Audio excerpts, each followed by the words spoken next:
Today with Ari and James. Monday through Friday, 8A to 11A Eastern Time. Your home for all things Big 12. Big 12 Radio, we're off and rolling on a Friday. Happiness is a choice. Thank you for choosing us. Along with James Westling, that handsome-looking man, stunning-looking man over there. Wow. I am Ari Temkin. Great to have you with us on this Friday as we discuss the latest news and insights into the Big 12. We've got a lot to get to on this Friday.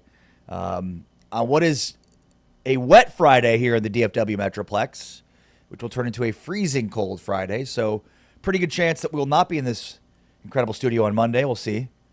Might be from home with the ice and whatnot that's expected. So You get those chains on the tires. Huh? Time to batten down the hatches. What? There's a storm rolling in. With chains on the tires? Yeah, chains on the tires. You put chains on your tires, and it helps with traction. Oh. So it's a thing. Kansas, Colorado, Nebraska, I have Missouri. four-wheel drive. Oh, so four-wheel drive. I'm all set. Four-wheel drive or all-wheel drive? It's the same thing. Nice. Isn't it? It is. Didn't take the bait. I mean, it's not the same thing, I don't think. Maybe it's a little bit different. Didn't take the bait. It's the same. So the national championship game had one of the largest audiences ever for a college football national championship. The numbers came out yesterday, James, and over 30 million people watched Indiana take down Miami. It peaked at 33.2 million people, which, for additional context, the Texas USC 2005 Rose Bowl hit 36 million people. Mm-hmm. Number two all-time on the list would be Ohio State, Oregon in 2015 at 34 million. Alabama, Texas in 2009, the game that Colt McCoy got hurt, and Alabama won their first championship under Saban, 30.7 million, and then the Indiana, Miami won 30.1 million. So big-time number, shouldn't be surprising to anybody, but it is just sort of interesting from the standpoint of, we hear all year about how broken college football is and college sports, and while there's certainly some truth to some of the issues going on and plaguing college sports, it doesn't seem to be a deterrent from watching the games. Yeah, that's well said, and it tells me that America does still love an underdog. We talk about brand awareness, and you have to have the Alabamas and the Georgias, and the SEC has to dominate college football for college football to thrive, and that couldn't be more wrong, because you've got a team like Indiana that America rallied behind. And I believe if that was a Texas Tech or maybe a BYU, the viewership, if BYU made a national championship game, I would be really excited to see what those numbers would look like, because BYU has one of the largest alumni bases in the nation, number one. They stretch from coast to coast. They are truly worldwide with their fan support. And then the fact that they would be an underdog, right? So you'd have the rest of America that's not tied to the BYU family pulling for a team or just intrigued by what might happen if BYU was playing a Miami or a Georgia or an Alabama. And then I think Texas Tech would be in the same boat, because Texas Tech is kind of this new age, new era major player in the sport. So this was really encouraging to me that you have one of these underdog, non-traditional blue blood programs in the national championship, because it tells me that, hey, if the Big 12 gets there, and I think we're pretty close, closer than we were definitely 13 months ago. Yeah. By a long shot. Yeah. The people would watch that game. Yeah. Well said. Yeah, I mean, I think Indiana winning the national championship more so than anything shows that the Big 12 could win a national championship. It had never happened in the blue chip era. We've talked a lot about it. Now it has, and that's a good blueprint for the Big 12 to follow. It's always interesting to kind of compare and contrast the ratings, because sometimes you hear numbers and you're like, oh, that's a big number, but I don't have any context, contextualize it. So it's the highest rated non-NFL game since Game 7 of the World Series between the Cubs and the Indians. And it just goes to show you that, nothing comes close to the NFL and to college football. Yeah. But I also saw yesterday that the ratings for the divisional playoff game between my Bears and the Rams last week, 45 million. A divisional playoff game did 10 million more than one of the all-time greatest college football games ever, the Rose Bowl of 2005. It's just insane how big of a deal the NFL is. Yeah, it is. A divisional playoff game. Man, and I guess to me, every time we talk about the difference in viewership and numbers, it is staggering to me. And maybe it's because we're kind of in a Big 12 college football bubble from time to time. I certainly find myself in that boat where I'm so into college sports and covering it, doing play-by-play for these different networks that sometimes I kind of tune out to the NFL or the NBA or Major League Baseball. But then I see these numbers and it kind of slaps me in the face like the NFL is so massive. Well, I mean, in the hierarchy, you have the NFL up here in terms of ratings and revenue and attention, and it's like nothing is even close.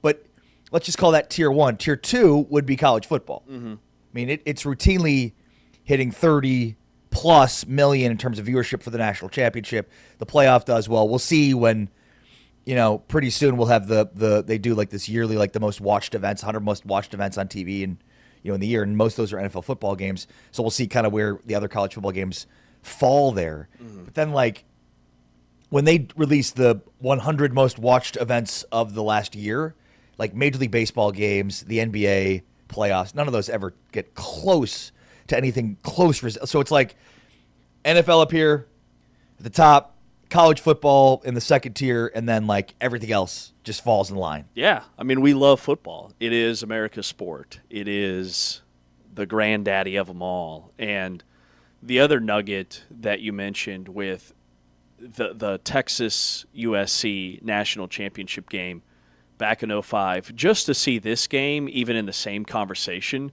was staggering to me, because that was, to me, iconic. An iconic, all-time, instant classic, the best national championship. Two big brands you could ever have. Yeah. Big brands, incredible storylines, with Texas being the underdog. USC had won like 20 straight games during a time where nobody else was doing that. They had a ton of NFL talent. And back then, a bunch of household names, because guys weren't leaving early for the NFL. Guys weren't transferring after their first or second year. We were rooted in the Reggie Bush, Matt Leinart, Mike Williams era of USC, and Vince Young, who played 3 years at Texas. So it was a different time. So to have this game even closely resemble that one really stood out. I mean, you're right, because USC had been on the national scene for a while. Obviously, Vince Young, had been a little, probably not as well known as Reggie Bush and Matt Leinart at that point in time. But I mean, he was in the Heisman Trophy conversation. Probably should have won it that year. So you're right. In comparison to this year, it's like, well, here's two teams that were sort of put together over the last couple of years. Not a ton of household names people would know. I just think you mentioned like the underdog story of Indiana, and then Fernando Mendoza. Like, despite only being in Indiana for 2 years, he carved out, I think, quite the audience and the Q rating, if you will. And yeah, I think, again, to your point, like, even though it's a different era in a different world, and people complain all the time about what college football is or isn't today, people still watch. And the quarterback position is, I think, critical to kind of drive that, because when you watched Indiana, you could name Fernando Mendoza, and then that was pretty much it. Yeah. Unless you're a diehard Big Ten or Indiana fan. They didn't have those big brand individual guys outside of Mendoza, who's a tremendous story. He didn't get recruited by anybody out of high school. He didn't have any Division I offers. He ends up, after a couple of stops at Cal, and then to Indiana. And he's from Miami, which is a hotbed for talent, and he gets overlooked at FAU, didn't have an offer from Florida International, Miami, Florida State, Florida. They wouldn't even touch the guy. And he's sitting in his bedroom crying himself to sleep because he sent over 100 tapes out and didn't get a single offer. And then 5 years later, he's winning the Heisman. Like, and a national championship. It's a remarkable thing for America to rally around. Yeah, well said. Let me ask you something related to this. Would you characterize the season at Texas Tech as a success? Was this a successful season for Texas Tech? Yeah, definitely. How successful?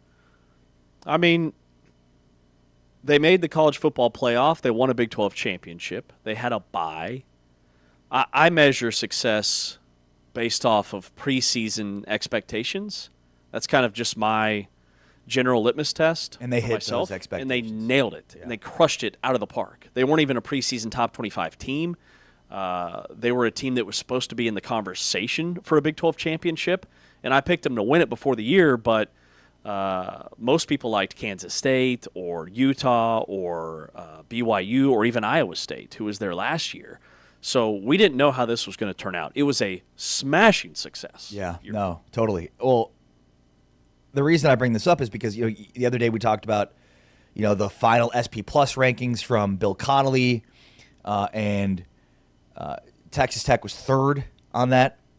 Well, one of the other metrics we talked about all year was stop rate. Max Olson from ESPN has his stop rate, which basically is how many drives end in a punt or a turnover. Well, Texas Tech was number 1 in the country in stop rate at the end of the year. 83.5% of Texas Tech's defensive drives ended in a punt or a turnover, which is the highest stop rate percentage by any FBS defense over the past decade, and the best number since 2012, when Alabama was at 84.2%. Texas Tech's defense led the country in yards per play allowed, 3.9, takeaways, 32, pressures, 16.6 per game, and a run defense, 68.1 yards per game. Yeah, I would say it was probably even a greater success story this season for Texas Tech than we even considering the loss they had in the Orange Bowl.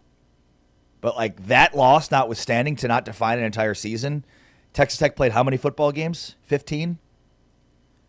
To put up those numbers, I mean, the best stop rate in college football since 2012, Alabama. Insane numbers from Texas Tech. It magnifies how elite their defense was. Here's the deal with college football and the teams that are competing at the top. College football has shifted from a pass-happy, air raid, throw for 400 or 500 yards, score 40 or 50 points per game era into this. It's defense first, and defense truly win championships. You look at the DNA of an Indiana and a Miami. You look at the DNA of a Notre Dame and Ohio State, who were in the national championship last year. And in this new expanded playoff. Just to extend this point, so the top 25 defenses in stop rate went 251 and 86 this year. That's 74.5%. Wow. Winning 4 conference championships. 7 of the top 12 teams in the final stop rate ratings earned college football playoff bids. So, to your point, defense wins championships. And it used to be you had the best offense in the country, and you had a defense that was average, and if you could pair those two things together, right, you could make a deep run. You could win 11 or 12 games. Now it's flipped, where you build on the defensive side of the football. All 4 of those teams that played in the national championship the last 2 games or last 2 years were driven by their defenses. And then on offense, they had strong offensive lines, and they had 1 or 2 game-breaking skill position guys. The freshman receiver at Miami. At Indiana, it was their quarterback in Mendoza. Carson Beck also made some big plays for Miami. Last year, it was Jeremiah Smith for Ohio State, right, and it was Jeremiah Love, the running back for Notre Dame. So that is the formula, and I think that's what Texas Tech is trying to build for next year. They're going to have an elite defense. I think that's just their DNA. Their new DNA is on the defensive side of the football with Shieldwood, the pieces they're bringing in, and they're hoping that Sorsby can be that game changer at quarterback. Right. When Mahomes was quarterback at Texas Tech, they were like in the hundreds in stop rate. So now they have a historically great defense, and it was like their offense was like what their defense was in the Holmes era. Now, not all season, but certainly in their 26-0 loss to Miami in the Orange Bowl. It's almost like, okay, maybe like move to the middle a little bit for both. Yeah, closer to the middle. But I think that's the question mark moving to next season for Texas Tech is, okay, do you have to have a historically great defense? Because last year they had a historically great defense. I mean, a 16.6 per game pressure rate is insane. Mm-hmm. And when you watch the games, it almost feels like that's a low number. Yeah. It feels like every single time the quarterback dropped back for the opposition, David Bailey or Melo Height was generating pressure on them. Mm-hmm. And there were a lot of teams that felt like they were in the game until the third quarter, fourth quarter, when that just getting hit play after play, being pressured play after play. You could withstand it for a while, but then eventually you crumble. And that's where Texas Tech would flex their muscles on the road at Kansas State, against Utah on the road early in the season. So I think the offense will need to be a little bit better, and I'm excited for our transfer portal tracker series down the road when we get to them. Yeah. Because I'm looking at skill positions. We know about Sorsby. We know that they've got a loaded running back room with Quentin Joyner coming back off of an injury, who is supposed to be their number one back this year. Along with And Dickey. Dickey, Jacoby Williams is back. What did they do at receiver? Do they have a game-changing receiver for this season will be the number one thing I look at. Yeah. Hey, can I share my research project real quick Yeah, of course. about SEC bias that we love to hammer? Vanderbilt. Vanderbilt had this miraculous season, right? Diego Pavia's up for the Heisman. He's in New York. It's a mess. So they claimed 4 top 25 wins this past season. Okay, what do you mean by they claimed? They claimed I mean, I can claim that I won 4 games against top 25 So- opponents. they beat 4 teams that were in the top 25 when they played them. Got it. So they're saying, and that was the formula Got it. that was used when looking at their resume. So they have 4 top 25 wins. They have 4 top 25 wins. Who are those wins against? Well, the teams I don't have in front of me, but those 4 teams that they're claiming wins over went 3-24 against opponents with winning records. Number 11, South Carolina, who's the worst of them. Yep. Number 10, LSU. Number 15, Missouri. Number 19, Tennessee. That's their 4 ranked wins. Out of them, I would say Tennessee is the most legitimate. Yeah. I would agree. And those 4 teams that you just rattled off went 3-24 Wow. against teams with winning records. So my research project is I'm going to pick a rabbit out of a hat, needle out of a haystack, just pick a Big 12 school. I picked BYU because BYU and Vanderbilt ended up about the same in the rankings. Both got left out of the college football playoff, but we're close. Well, BYU went 7-2 against teams that went 21, and so I looked at BYU and their record against teams that were above 500 on the season. Yep. So they went 7-2 against teams that finished the year with a winning record. Some of those teams that Vanderbilt played didn't even have a winning record. Those teams went 21-26 against opponents with above 500 records. Got it. So they went 7-2 against above 500 teams who went 21-26 against above 500 teams. basically the same criteria that Vanderbilt is using, or maybe even less so, because Right. Vanderbilt's claiming these top 25 wins against teams that went 3-24 versus above 500 teams. Well, go ahead, sorry. BYU goes 7-2 against teams that went 21-26. Well, Tom Fornelli from CBS Sports tweeted out, 9 Power 4 teams finished the 25 season without a win against an FBS team with a winning record. And a lot of them are SEC teams. Auburn, Missouri, South Carolina, and Tennessee. The other ones on this list are Boston College, Maryland, North Carolina, Oklahoma State, and Purdue. But of those 9, 1, 2, 3, 4 are SEC teams. And you mentioned Oklahoma State and Purdue. So we're just supposed to believe blindly that the SEC is so much better than everybody else, Exactly. despite all this evidence to the contrary. Yep. Well, like Oklahoma State and Purdue, we know they had rough seasons. We know they weren't very good. There's no surprise there. North Carolina, Oklahoma State, Purdue. Yep. Even North Carolina, I would argue, is in a different light. Yeah. Like, yeah, the Bill Belichick project didn't go great year 1, but I don't think people think of North Carolina like they do Purdue. Right. No, you're right. And then who were the other teams? What were the SEC teams? Auburn, Missouri, South Carolina, and Tennessee. Like Missouri finished. Did they finish ranked or pretty close? And South Carolina and Auburn. Like, we still think of those as these real high-level quality programs. They didn't win a game against an opponent that had that Finished over 500. finished over 500 or had any wins over teams with a winning record. So the gauntlet of the SEC is overstated. Very not quite, much. Not quite the gauntlet. Very much so. Like, I don't understand how that stuff gets lost when we're breaking down SP Plus or a team's schedule. This is Big 12 Today, Big 12 Radio, presented by Modelo. A lot to get to today, including a huge weekend basketball preview.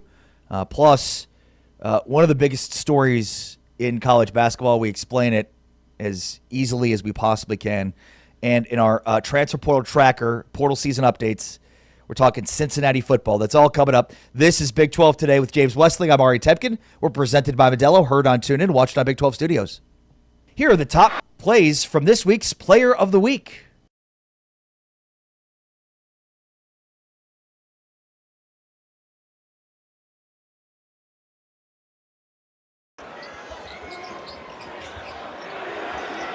Petty, no. Offensive rebound, Toppin to the cutter. It's Anderson, drops it off the table for a slam. Going against JT Toppin, it's hard to beat him with one. All right, there's the pass. This is target practice for guys like Christian Anderson. His fourth three, a block by Toppin. Tech running and rolling. Watts on the finish. If they're not getting in the paint, they need a ball screen right now, but that is a heck of a block. Hayes underneath. Sanders. Another block by Toppin. Anderson 1-on-2. This one.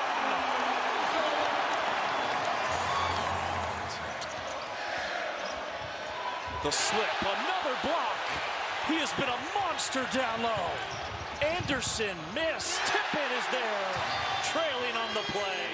Keita's got two. Ahmed now has three. That's his third foul, and he stays on the court. Well, he's going to go, and that's why JT's going to go right at him. He did. Yeah. Scored. I'll tell you, and that wasn't bad defense. That shot was like a meat hook. There he is, almost everybody on Christian Anderson. Watts That's it. to Toppin. That's a foul. You got to make Watts shoot it over Saunders. Don't give up the easy one. You see, Keita comes over for no reason.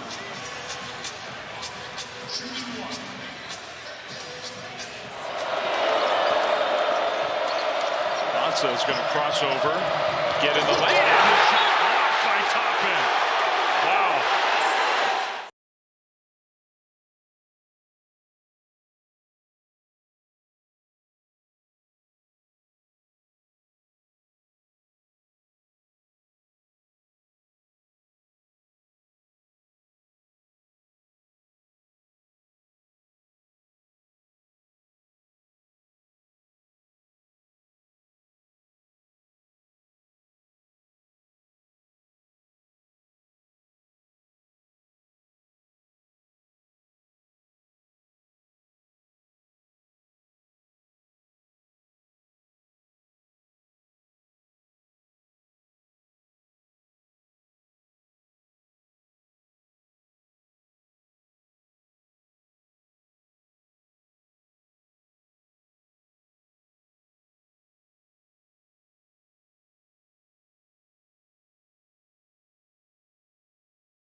This is Big 12 Radio on TuneIn and Big 12 Studios. Thanks for hanging out with us today and every day on your home for the Big 12 Conference. Hope you are having a dry morning. Not so dry here in the DFW Metroplex. Going to get a lot colder. Should be fun weather this weekend.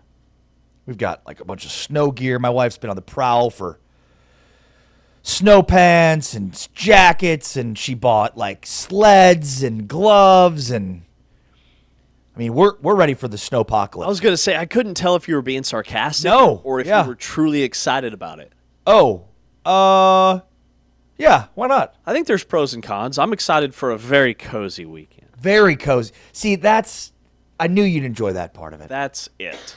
Just super cozy, get blankets, get on the couch, cuddle up with family. Yeah, we've become like the house for the neighborhood kids, and I think it's because our pantry is always fully stocked. I mean, kids aren't even asking if they can grab a snack. They're coming in, making their own mac and cheese. Our microwave's always going. Like, we are feeding thousands of neighborhood children. I don't know what's going on at home, but we are the place when it comes to... Not even asking, huh? Not even asking. What's your take on that? We don't love it. We don't love it. We feel like, manners. Yeah. Manners, but... Maybe like a little bit of respect? Yeah. Maybe it's a respect thing? But if we're If I were you, I'd like, when they go to open the microwave, I'd just slam it shut, be like, huh? Did you bring your own mac and cheese here? Is this BYOMC? Huh? What? BYOMC, yes. Is that what you did? Yes. Oh, no, it's mine. Like, this isn't... Okay, that'll be 35 cents. This is craft. This is craft, okay? We're not like... This isn't your generic mac and cheese, all right? This is this is the cream of the crop. This is Annie's? This is Annie's, all right? This is like cream of very the crop expensive mac and cheese, Charlotte. Like, head back down to Mommy's house, okay? Yeah, go through Mommy's purse. See if she got like $2. No, there are, like I said, there's pros and cons. There's a little bit of trade-off. So you can have some mac and cheese, but like they'll they'll take our dog on walks all around the neighborhood. They'll clean up after him. Like they just all right. Right? Okay, that's the full story. Yeah, there's a little give something and in return. There's a give and a take. Okay, give good and to know. take. Gets our kids out of the house for a bit. So there are pros and cons. We have some neighborhood kids that come in and take our snacks. And I'm like, I'd nip that in the bud right away. I believe it. 1,000,000%. We have like a snack drawer. I like shut the door emphatic, like, listen, Katie. Listen, I don't know how this works at your house, but at our house. It's our house. We don't just, this isn't a free-for-all here. Right. Okay?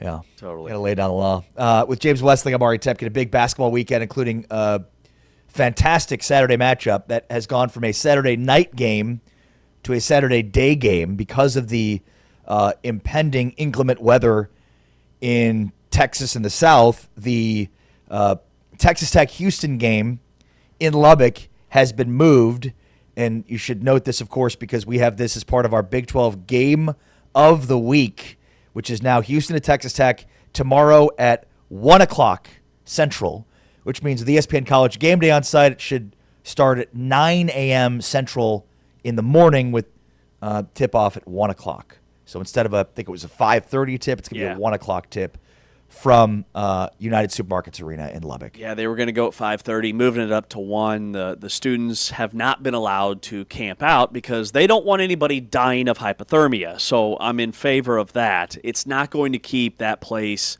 from being absolutely electric. United Supermarkets Arena, the USA. You've got Houston, their number 1 scoring defense in the Big 12, top 5 in the country. They're second in the league in steals per game. Their scoring margin has been better than it was this time last year, but they're not getting the love, kind of like they didn't last season at this time. Meanwhile, you've got Texas Tech, who's making over 11 threes per game, hit 14 threes in the first half last game out against Baylor. So you've got this suffocating Houston defense with that monster attacking style where they trap all over the floor with their length and their physicality. And then you've got Texas Tech, who's elite at spacing the floor, shooting the basketball, and they'll dare you to keep up. Cannot wait for it. And remember, this is a rematch. These teams already played earlier this year, and Houston won the game by 4. Yeah, here's what Christian Anderson had to say about that.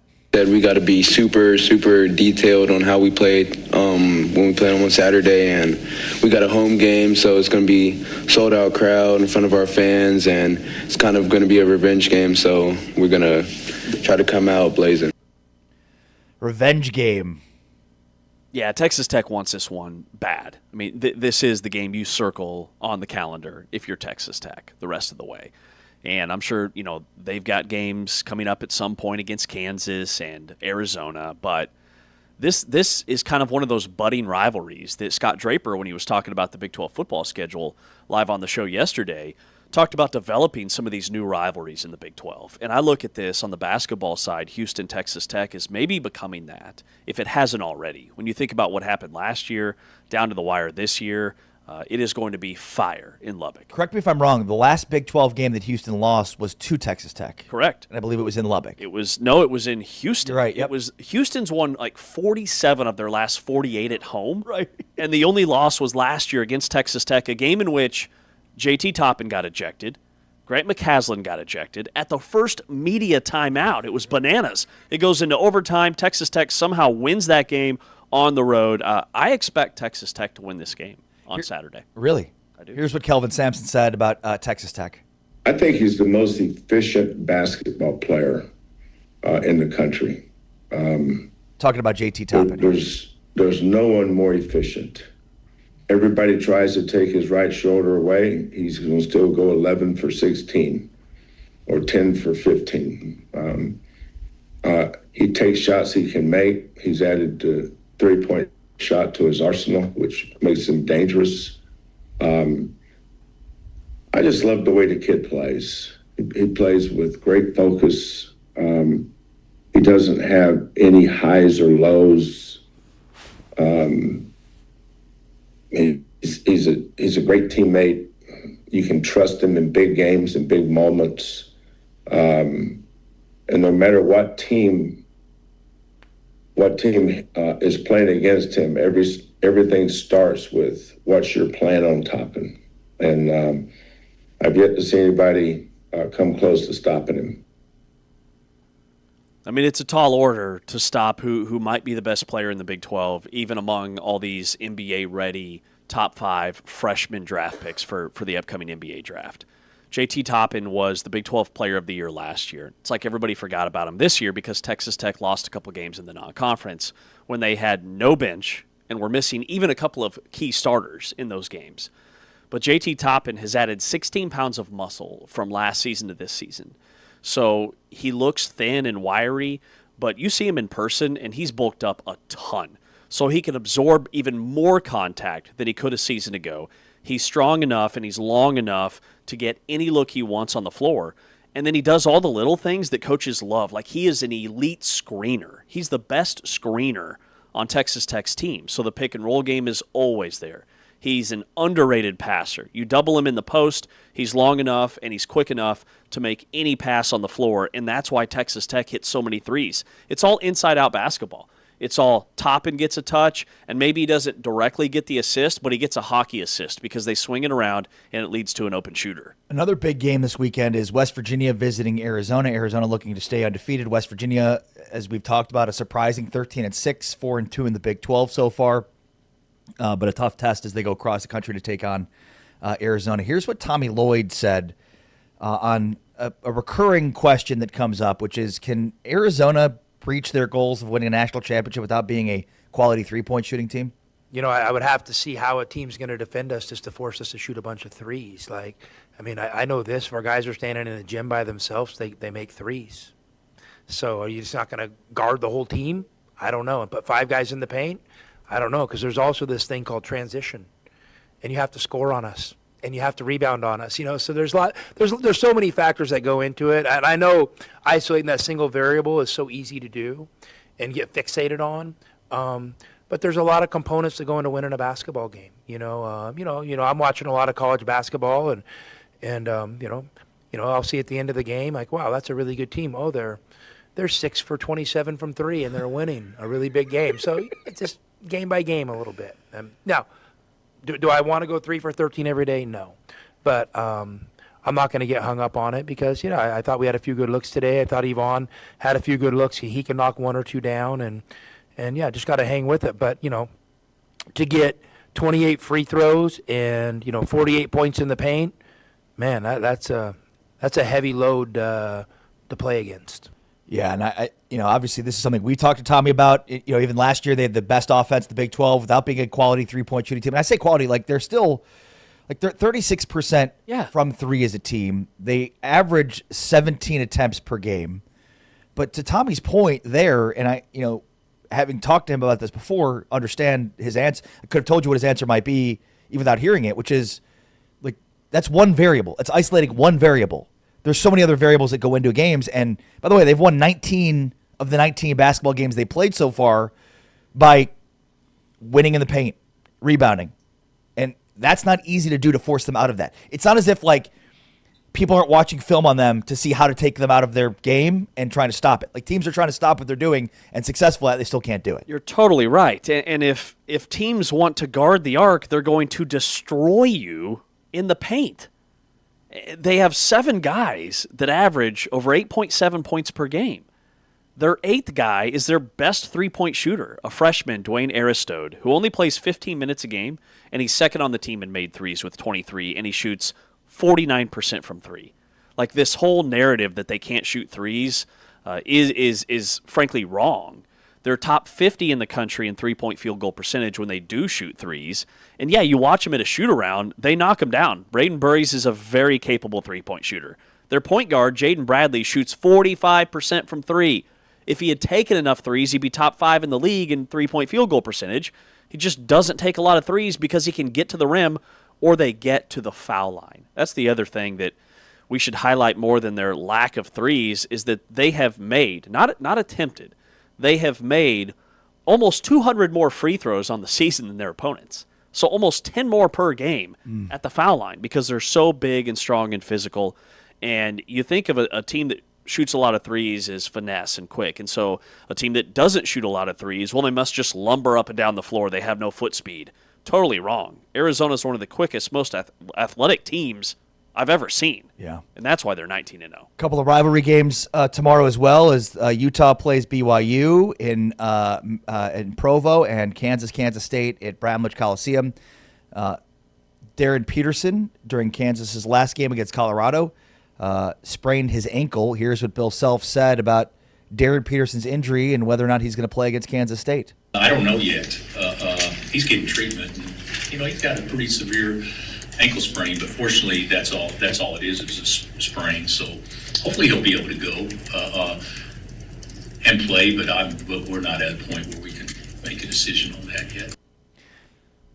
I mean, is history any guide here? If he's got a pretty, quote unquote, pretty severe ankle sprain, I think we could make a guess here, a pretty educated guess of what is going to happen tomorrow. I don't think Darren Peterson's playing tomorrow. When did he get the ankle sprain? Did he limp off the floor? Did he hobble off to the bench? Was he on the floor wailing in pain at any point in the Colorado game? No. Okay. Good to know. Didn't see the game. I was driving back from Texas Tech Baylor. So did I miss something? I mean, this is just another thing for Peterson. Kansas doesn't need Darren Peterson to beat Kansas State. We're going to sit him because of load management. That's all I need to hear. Like, that's it. I mean, K-State's going to be without McGriff, more than likely. They're going to be without Abdi Bashir, who is their best three-point shooter by far, and that's the only path that I saw or see for the Wildcats going in, was they're second in the Big 12 in made threes, behind only Texas Tech. It's Texas Tech and Kansas State in a league of their own in terms of made threes. But their guy that gets like half of their threes because he makes 4 or 5 a game is out with an injury. That's a big problem for Kansas State, who has no inside game, playing against a Kansas team that's leaning on Badunga, which I think is the move right now because he's been a beast. They lead the Big 12. They're top 5 in the country in blocks per game. It's going to be a points in the paint, get to the foul line, bruising type win I would expect for Kansas. We'll get to Chris Level in a second, but first, here's Bill Self updating on his health. Well, it hadn't been 6 months. It's been 24 hours, so I'm fine. Like I explained that last night. What happened was, and the situation I had is very similar to what many people have. Mine got me pretty good for a short snippet of time, and then was under control. But that won't have any impact at all moving forward in any way, shape, or form. That's good to hear. Good to hear. He's healthy. He's good to go. Bill Self will be on the sidelines. I mean, Kansas State's defense has just been bad. Yeah, they're giving up 80 points per game. And I think that shooting is contagious in some ways. And the other thing I look at is bad defense is contagious too, because you don't want to be the guy that gets singled out. And so you start piling on and pointing at teammates. And it's his fault that he didn't make the rotation. And the communication breaks down.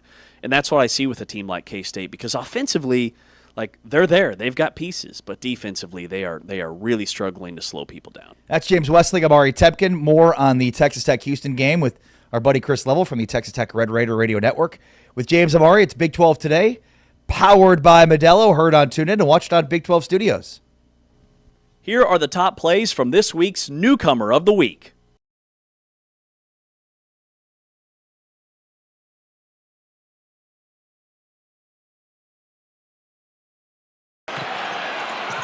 You look at teams like UCF, what West Virginia did to Kansas a few days ago. Not many easy games at all in this league as Peterson scores again. Peterson being pressured by Jefferson out on the perimeter. Rises up and drills a three. Council deep in the corner. Peterson. He's got in the gym range. Now posting up off the glass and in. Wow. How'd he flip that one in? Right there, really good. Got into his chest. But Peterson, the creativity, the strength, able to fight through the contact. Peterson, Badunga, Council Jr. Peterson down the lane. He allowed the screen to be set. Now watch him swing the ball through right there. Okay, now once he dips that, he's up underneath the defender's arm. And now heat by Baylor not to give up the layup, Gus. Peterson crossover dribble down the lane on the move. Count it. Well, speaking of NBA, it must be something in that Northeast Ohio water where the players are just a little. Now Peterson crosses over and hits. Get him to go. Well, I tell you who could. The tight dribble, the crossover, you keep it low. That allows you to elevate with a little step back right into that beautiful pure. From Rachacha. Peterson racing, spinning, pumping, fading.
Big 12 Radio. It's Big 12 Today. Heard on TuneIn, watched on Big 12 Studios. We are presented by Modelo. And, well, this is the weekend to grab some Modelos and pack it in, especially if you live in Texas. Let's go out to Lubbock. Chris Level, our buddy from the Texas Tech Red Raider Radio Network, locked on Red Raiders and RedRaidersports.com. What's up, Chris? How are you? Gentlemen, how we doing this morning? Doing fantastic.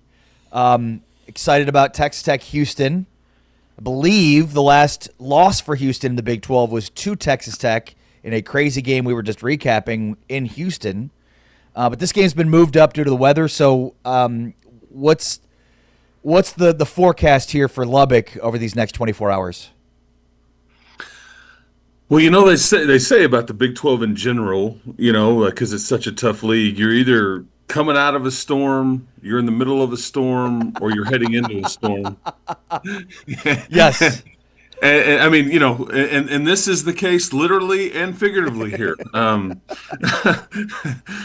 with Houston coming into town. But it's starting to it's heavy fog outside right now. I think that the freezing stuff is supposed to start here after lunch today and maybe not be so bad, but all throughout the night. And then there's a few lulls tomorrow.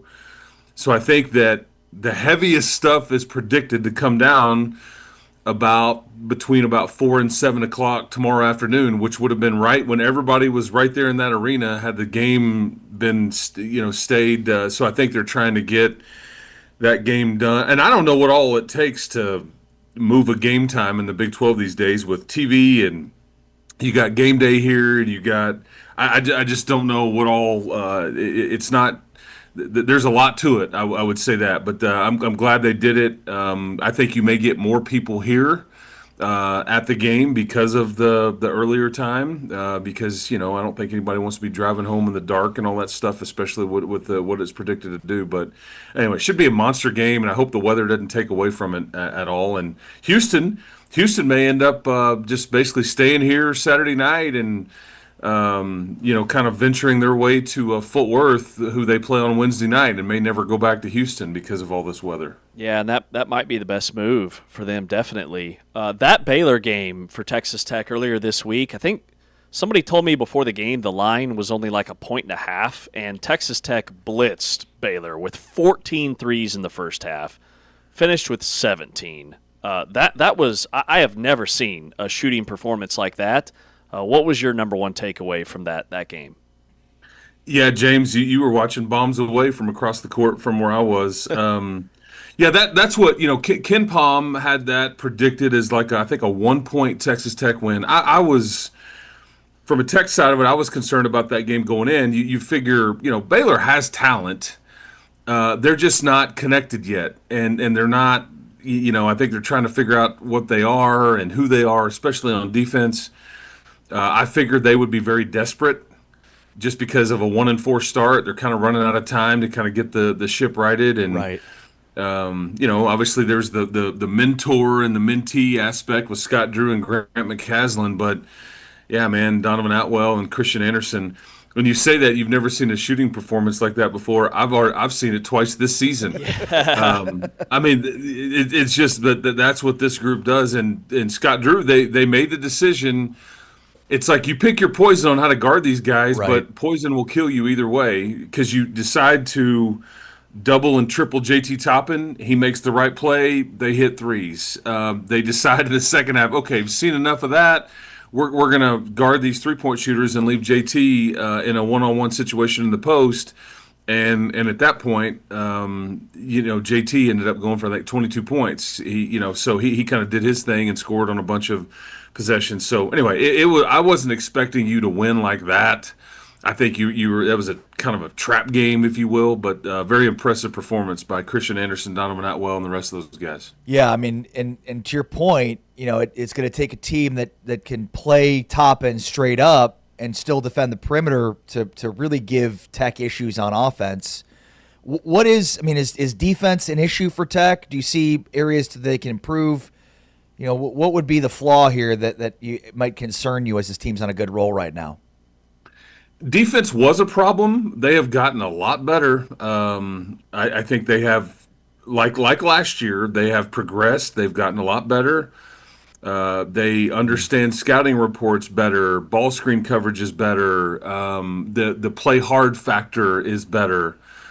The depth is still the concern. However, and I think this is music to everybody's ears, but I think that may be about to fix itself. I'd be willing to tell you play tomorrow versus Houston, and then you have a midweek bye, and you don't play again until this next Saturday in Orlando.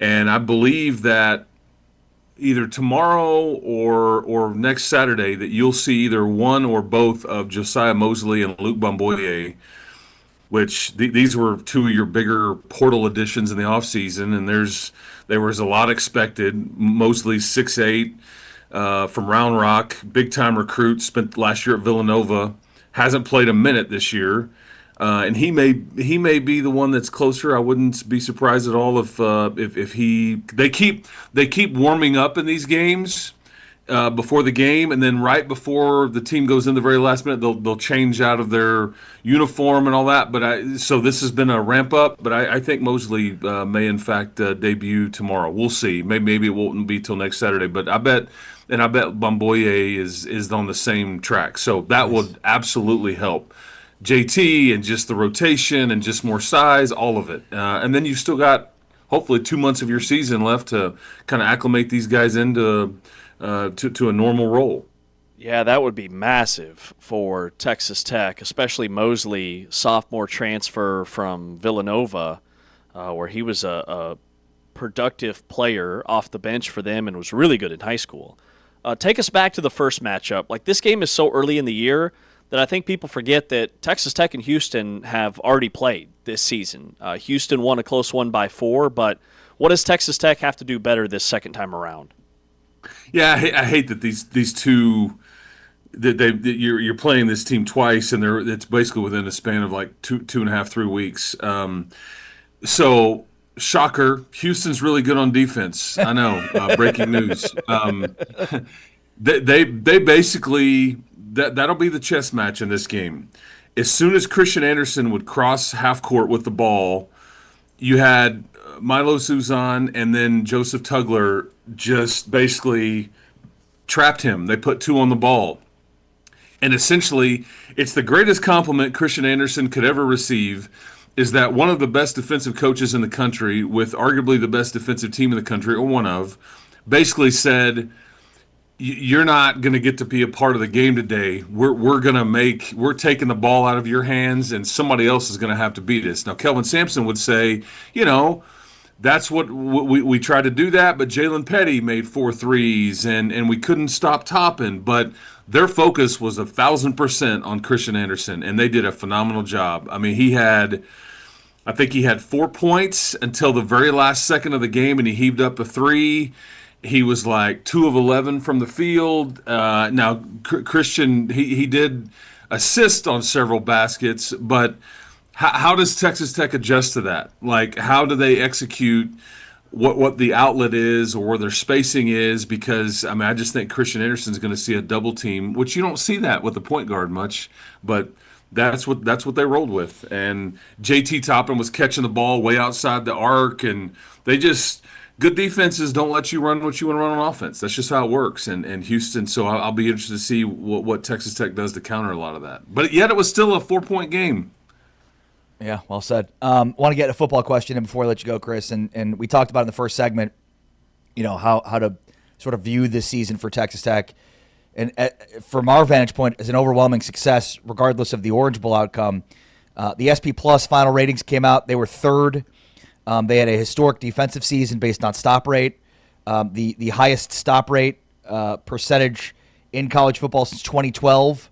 So, I mean, this is, at the end of the day, it was a historically great defense. Yeah, I think what Joey would tell you is they set a new standard. They raised the bar. Yeah. And now this is what internally this is what they will try to live up to. It's not the previous years and hey, go to a bowl game and try to be a conference contender. No, this is like now you're to the point and it's funny because I've had some Tech fans kind of feel, man, should we feel good about our portal class? Because I think they created this monster out here. Yeah, no, you didn't get Cam Coleman.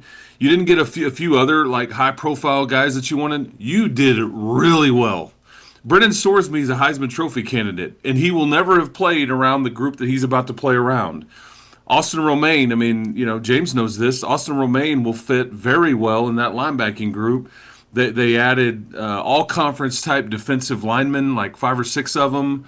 Nobody knew much about, the Romello Heights and the David Baileys and all that last year. And so you're in a good spot to try to at least defend your title. And I think you have a pretty manageable schedule. Yeah. There's not much margin for error there. But yeah, I'm looking forward to it. I think it ought to be a fun fall in Lubbock again. Yeah. Chris Level, Texas Tech Red Raider Radio Network, will be on the call for the game tomorrow in Lubbock. Appreciate your time as always, buddy. Be well. Thanks. Stay warm, alive, and make sure you got those snowmobiles gassed up this weekend, boys. That's right. Yeah. I know you were a couple of snowmobile owners. They just fly off the shelves in Dallas. Gotta gas it up, get her out there. That's right. All right. See you, boys. See you, bud. See you. Chris Level, Texas Tech Red Raider Radio Network, RedRaidersports.com. This is Big 12 Today, presented by Modelo, heard on TuneIn and watched on Big 12 Studios. Hammond. Check out the top plays from the Big 12 men's basketball starting 5.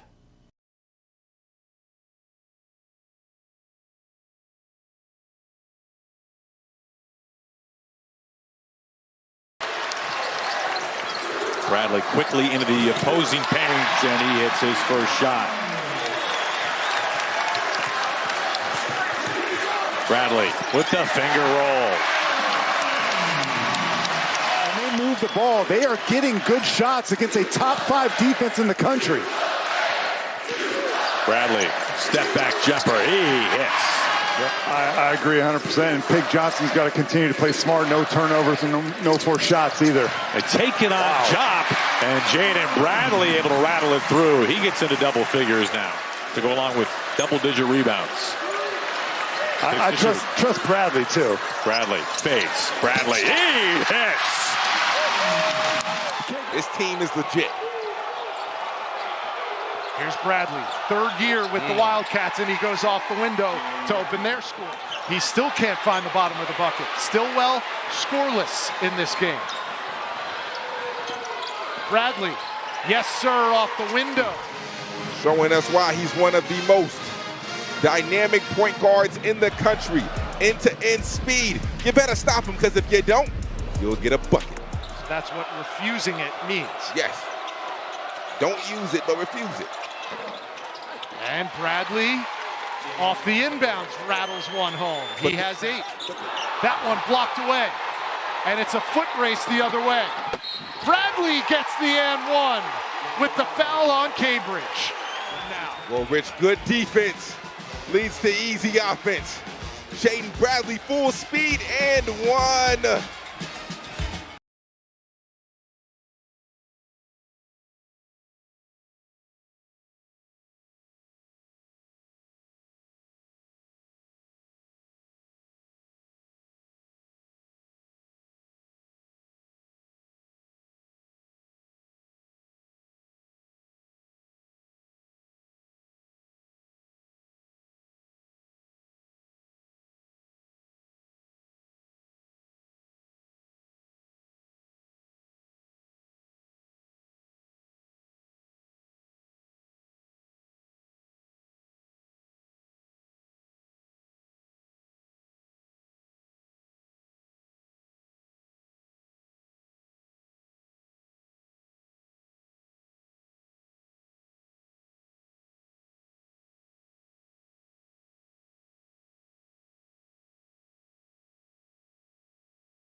Big 12 Radio, along with James Wesley, I am Ari Temkin. Big 12 Today, presented by Modelo. Heard on TuneIn, watched on Big 12 Studios. And by now, certainly you've heard the curious case of Charles Bediako. If you haven't, basically to lay this out as easily as I possibly can, Bediako is a 7-foot center who played for Alabama for 2 seasons from 2021 to 2023. He was a member of the 2021 recruiting class for Bama and was a key defensive player for them during the 2022-2023 season. Mm-hmm. He then declares for the NBA draft, goes undrafted, and has been basically playing in the G League ever since. What's different about this story than some of the other ones is like a James Najee never signed an NBA contract, whereas Charles Bediako has signed a 2-way contract, which is technically an NBA contract. And so, long story short, the NCAA gives you 5 years to play 4. So, under the guidelines of eligibility, there's a 5 calendar year window. So, 2021 recruiting class, 5-year window, he's still, quote unquote, technically eligible to get those 4 years and 5. But he's not been playing college basketball for multiple years, and again, has signed a 2-way professional contract. And that's the important distinction that a lot of people are upset about, and a lot of people are frustrated by. What's happened here is, so he applied to be reinstated for eligibility by the NCAA. The NCAA said, no, you've signed an NBA contract, a 2-way deal. That's a non-starter. January 21st, so 2 days ago, Wednesday, Bediako sues the NCAA. And on the same day, a Tuscaloosa County Circuit Court judge, James H. Roberts Jr., who is an Alabama donor, granted a temporary restraining order that declared Bediako immediately eligible to participate in Alabama activities, and then barred the NCAA from threatening and imposing penalties or sanctions on Bediako or Alabama. So he's allowed to play during this period of the temporary restraining order. And there's a couple of differences between this and the James Najee case at Baylor. This, to me, could be one of the most impactful player versus NCAA cases of all time. I would say number one was the O'Bannon case, when he wanted some money for being in a video game that essentially flipped everything on its head and opened up the door for NIL and players getting paid. James Najee never played college basketball before, number one. This kid has played 2 seasons, so his 5-year clock never started because he never played in college. He also never signed an NBA contract. That, to me, is massive, and that's what this whole thing is all about, is that Bediako signed an NBA deal with multiple teams, but he's saying, well, international players sign contracts, G League guys play, and then get to play in college, so why not me? And on the surface, it feels like this should be a slam dunk case for the NCAA because he signed an NBA contract, right? Well, that's really all it comes down to, is that he signed a contract. He never played in an NBA game, much like James Najee. So the NCAA thinks it's a slam dunk case for them because they have a clear line rule that you sign an NBA contract, you don't have any collegiate eligibility. He signed 2 NBA deals, and the NCAA loves clean lines, but the court doesn't care about that. And I think the fact that the judge in this case that granted the temporary restraining order is a Bama donor, like if the NCAA, you would think, would want to change a venue to try to get this outside of the purview of somebody who's a huge Bama fan. But this has caused quite the stir. I mean, Mark Pope at Kentucky was commenting, saying basically like, yeah, even if the courts rule him eligible, the NCAA still does pick the teams going to the tournament. So maybe you make an example of them that way by not allowing them to play in the tournament. Todd Golden from Florida, he said, quote, they were able to finagle it where they got a judge in Bama that's actually a donor in Alabama to write a temporary restraining order. We're going to beat them anyways. If he plays, we'll beat them anyways, end quote. Love it. I do too. I think there's a couple of things to talk about here. Number one would be, I think people are upset about this because, you make a decision and you got to live with the results of that decision, good or bad, right? So he made the decision to leave school early and go to the NBA draft, and it hasn't worked out for him. Tough bleep. Right? I think we all agree that like we've all made decisions in our life that have negative impacts, and that if we could go back, maybe we would change those decisions, but we don't get to go back. Yeah. So I think like there's just this disdain for that notion of like you made a mistake, but you don't get to go back on that mistake. And that's essentially what this is allowing for. The other thing is, and I think this is obviously the big picture implication, the way this ends up being ruled has a huge implication for the future of the sport. Because, and I know we say that a lot, but it's just as simply as I can put it. Think about it this way. Damian Lillard, Jalen Williams, Donovan Mitchell, all household names in the NBA. None of those guys would have been drafted after their first years of college. So let's just say there's a future where a guy like Damian Lillard plays his first year freshman as a college and then declares for the NBA draft and then goes undrafted. So he maintains his eligibility because, I went undrafted. You know, there's a timeline for which you have to declare and then undeclare, but in this case, you don't have to do that. Right. So Lillard could go undrafted and then play the way that he played and then essentially sign as a free agent anywhere he wants because he's already gone through the draft process. Yeah. Remember, all three of those guys, Lillard, Williams, and Mitchell, would have never been drafted after the freshman years. All became lottery picks. Correct. So this kind of thing can happen in the future where a guy that believes in himself, that thinks in the future I will be a big-time NBA player, or could be, that declares for the draft, goes undrafted, and then basically retains their rights to become a free agent, bypassing the draft system as it is. It adds another layer, essentially, to the transfer portal. Guys are no longer transferring school to school. They're transferring from college to the NBA to test it out, and if it doesn't work, they'll just go back to college and make $4 or $5 million and be one of the best players in the college game. And see, that's the thing with like Najee and Bediako is they're guys that help their team. They're not All-Americans that are going to step on the floor right away and lead their team to a Final Four. But what's to say that's not coming? What's to say that a guy, because if this goes through and the fact that he has signed a contract, the next step is I signed a contract, I played in a handful of games, but I want to go back to college.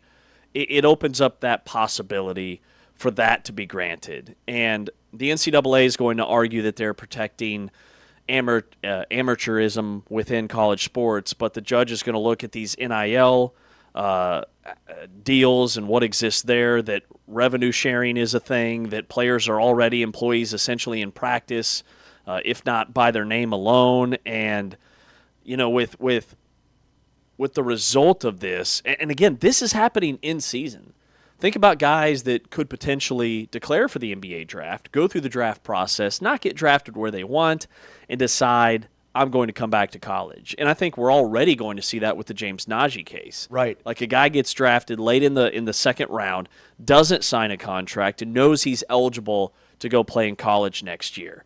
And the timeline of that with building a roster, and there's been 3 or 4 guys that have been added mid-season already this year to these teams, and we haven't yet seen a guy that can be that plug-and-play, take your team to another level guy, but that's not to say that's not coming in the very short future. And the implication this has on college basketball as an institution is, let's say guy, you know, who believes that he's got an NBA future, does not have a great freshman season, declares for the draft, goes undrafted, then blows up his next year. He's averaging 25 points a game and 15 rebounds. Suddenly he's getting calls from NBA teams in the middle of the season.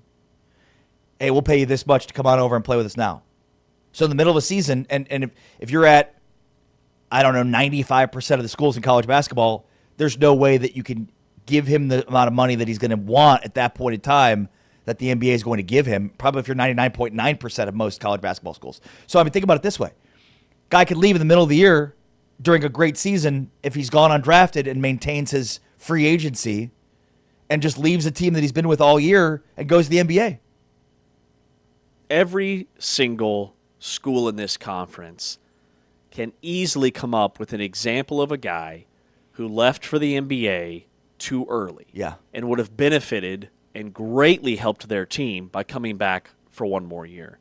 And this is going to open the door for that to be even more prevalent than it was 5-10 years ago before NIL. I can think of 3 or 4 names off of the top of my head for KU and K-State that, man, if he had just stayed one more year, Think about what this team would have looked like. Cliff Alexander at KU, Josh Selby, Bill Walker at Kansas State. Like, those guys didn't pan out in the NBA.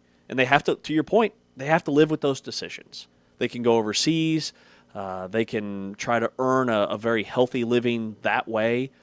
But this is nutty, man. Like, if this gets passed, then you start looking at guys that are still young, still have eligibility, played a season or two, didn't cut it in the NBA. And when do coaches start targeting like that pool of prospects at the same level that they are guys that are in the portal, among other things? What's your opinion on this? Should it just flatline, like if you played in Europe professionally, if you play in the G League, you cannot be eligible to play college basketball? Do you think that there should be a line here at some point? Man, yeah, that's a good question. I think, the Najee case is very different because he never started his collegiate playing clock. I think if you play in college, you jump to the NBA or the G League or wherever, you shouldn't be allowed to come back. I don't think there should be like, oh, this guy's leaving, but maybe he comes back 2 or 3 years from now. James Najee got drafted, sure, but he never played in college. Like, he's a freshman to me, even though he's 22, 23, and he looks like a freshman on the floor. So if guys want to go straight from high school to the G League or try Europe or whatever it is and then come back to college, that I could maybe get on board with. The like traditionalist part of me wants to say not even that is cool and college basketball, but it's like we're not going back to that. Should there be an age limit? How do you enforce that? I mean, should there be? Yeah, if it's college basketball, college football, right. Sure. We don't want the sport overrun by 30-year-olds. Right. What's the line? The line to me I feel like it's one of those where it's like we know it when we see it, but that's not a line, right? Right. This feels like the line. Yeah. Like if you've already started playing college basketball, you've signed an NBA deal, like that's the line to me. That's the line. Yep. You're no longer eligible. Shouldn't be eligible. You played a couple years in college, you went pro, you signed a contract, you didn't make it in the NBA, like that's on you, dude. Like James Najee didn't make it in the NBA. Well, he never tried college. Maybe he would have made it in the NBA if he had developed within the Baylor program for 2 or 3 years. I'm more open to that side of things than I am this. Yeah, me too. But I would say with Najee, like how old is he? So I feel like at that point there's got to be an age limit. But then I think about, look, there's extenuating circumstances for everything. Like we saw, who was the Green Beret punter for Texas? He was in his 30s, right? So, I mean, Chris Winkie, right. Russell Wilson was really Brandon old in Whedon. college. Let's see. He was born, like James Najee is only 21. He's not 25. He's not 28. He's 21. No, he will be 25 by the time his college career ends if he stays for 4 years. If he stays for 4 years, but does he stay for 4 years? Yeah. What are the odds of that happening? I think it's a 1 or 2 year thing. I think he's probably back next year, and then he's taking another stab at the NBA. The crazy part is the midseason ad, too. I mean, that's the part that's just nutty, where it's like, yeah, this guy Bediako is now suddenly available in the middle of the season. Talk about like free agency all year. That's wild.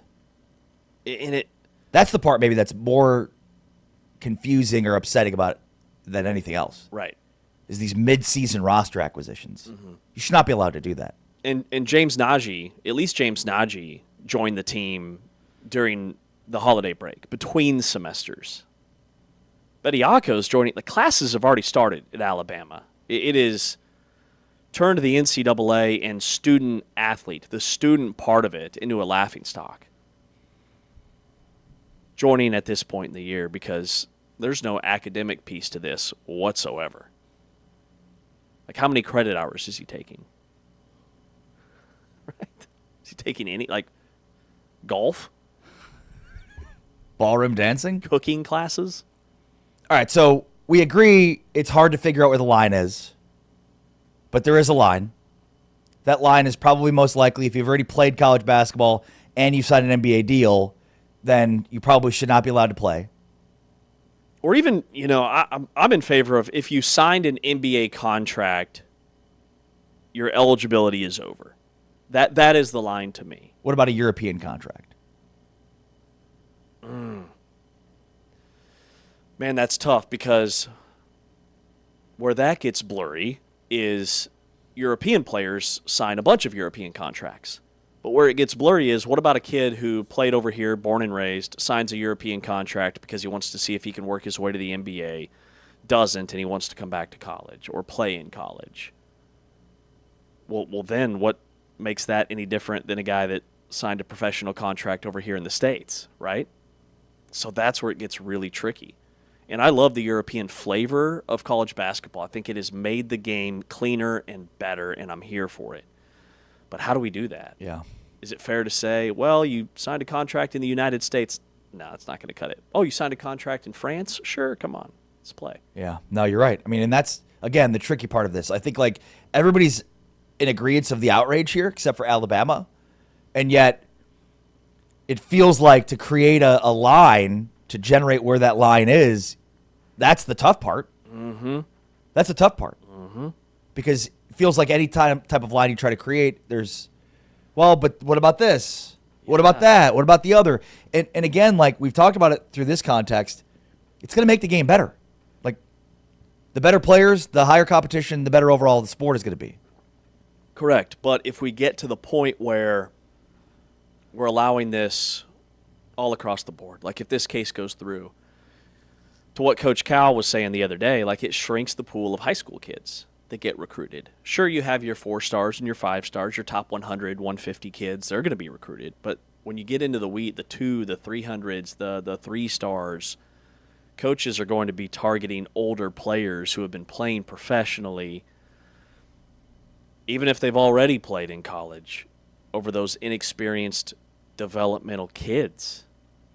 Like if you had the choice between a 25-year-old, who maybe he wasn't very good in college his first couple of years, but he's been playing overseas, would you rather have him or an 18-year-old kid who's a high 3-star, low 4-star, could help your team? No doubt. Yeah. Unless you're committed to the 18-year-old and know that you have a program and a system in place that will keep them there for 2-3 years. For me, the 25-year-old that's just going to be there for 1 year, that's better than an 18-year-old that's only going to be there for 1 year. Exactly. But I've got to have more control over my program to know that I'm not going to lose a bunch of guys. Now, so in some cases, that's outside of your control. Yeah, it's impossible right now. That's James Westling. I am Ari Tepkin. This is Big 12 Today, presented by Modelo. Heard on TuneIn, watched on Big 12 Studios. Our portal season updates continue. We're breaking down each and every Big 12 program. And Cincinnati is next, working our way up from the standings. Let's check in on the Cincinnati Bearcats next.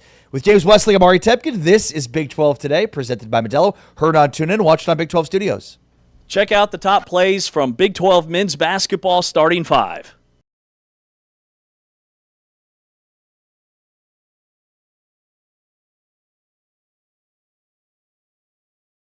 Bottom 80 in the nation in makes. That is a problem right now. And you had Harris shoot it, who they want to shoot that. Great block by Miller.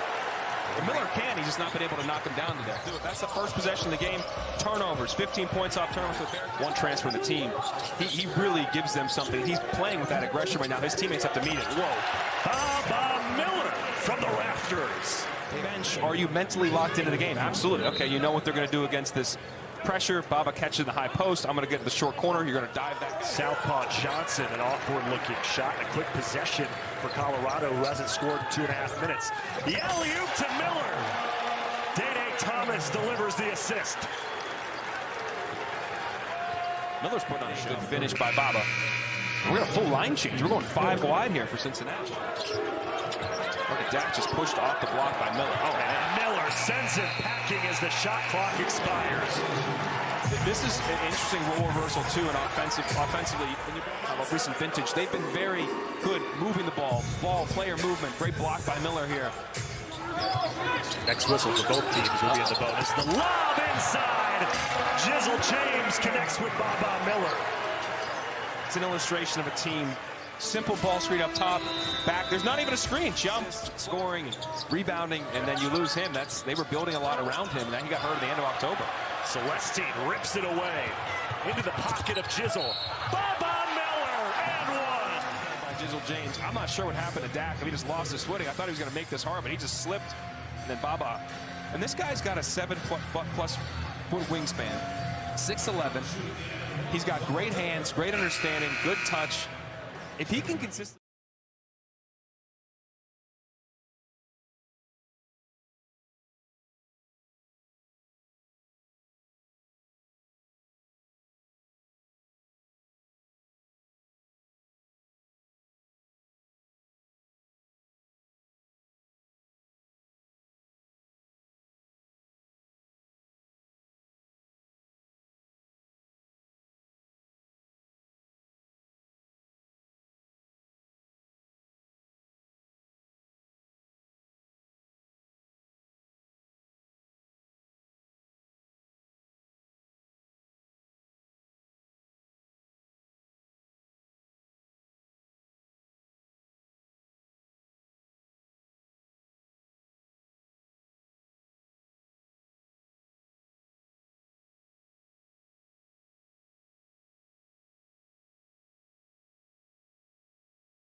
Big 12 Radio. This is Big 12 Today. Great to have you with us today and every day here on your home for the Big 12, presented by Modelo.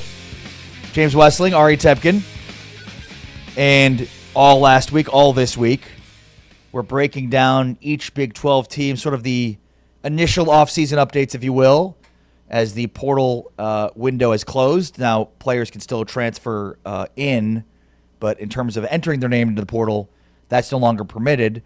And so we've got a pretty decent sense of what these rosters will look like as they continue to take shape throughout the offseason. But today we're focused in on the Cincinnati Bearcats, James, as we move our way up from 16-1 up the standings. And, well, this is a brand new looking Cincinnati Bearcats team. New defensive coordinator. I think you start there. Nate Woody arrives from Army. But this is a guy that Scott Satterfield is awfully familiar with because Woody was his defensive coordinator at App State from 2014 to 2018. Woody has been coaching for 38 years and, again, was most recently the defensive coordinator at Army. So I think Tyson Veit rejoins Matt Campbell at Penn State. He came over from Cincinnati to kind of install that 3-3-5 defense. He leaves, and Nate Woody comes in to install probably a more traditional defensive set. The other big story, obviously, is Brendan Sorsby, the quarterback from Lake Dallas, leaves Cincinnati and transfers to Texas Tech. And they bring in two quarterbacks, one J.C. French, the quarterback from Georgia Southern, who's a veteran dual threat, passed for nearly 3,000 yards in 2025, and then Liam O'Brien, the all-Ivy League quarterback from Penn, 19 touchdowns, 6 interceptions, and a 67% completion percentage. Those two guys are the presumptive favorites to at least compete for the job. But as I look at this thing holistically, new defensive coordinator, new quarterback, they took the Indiana approach. Whereas they didn't bring in a ton of big school guys. They brought in a lot of smaller school guys with a ton of production. Mm-hmm. When I look at Cincinnati, it's, do we look at a team glass half full or glass half empty? Half full. That's how I look at them. Well, in that case, yes, a lot of production headed to Cincinnati from previous schools. I'm concerned about the guys departing. Last year they had that hot start, kind of fizzled down the stretch. The headliner's obviously Brendan Sorsby, but it's not just him. Like Tawi Walker, the running back, is out of eligibility. Then Evan Pryor, their home run hitter, averaged over 8 yards per carry last year, transfers to Florida. Then you lose two receivers in Caleb Goody, who was their vertical threat guy, 20 yards per catch. He transfers to Missouri. Noah Jennings was on the field. He was like their fourth receiver. He's transferring to Minnesota. So the quarterback, the running backs, you had a bunch of seniors on the offensive line. But the glass half full angle is that, yeah, J.C. French could be a guy for them at quarterback. Was really good at Georgia Southern.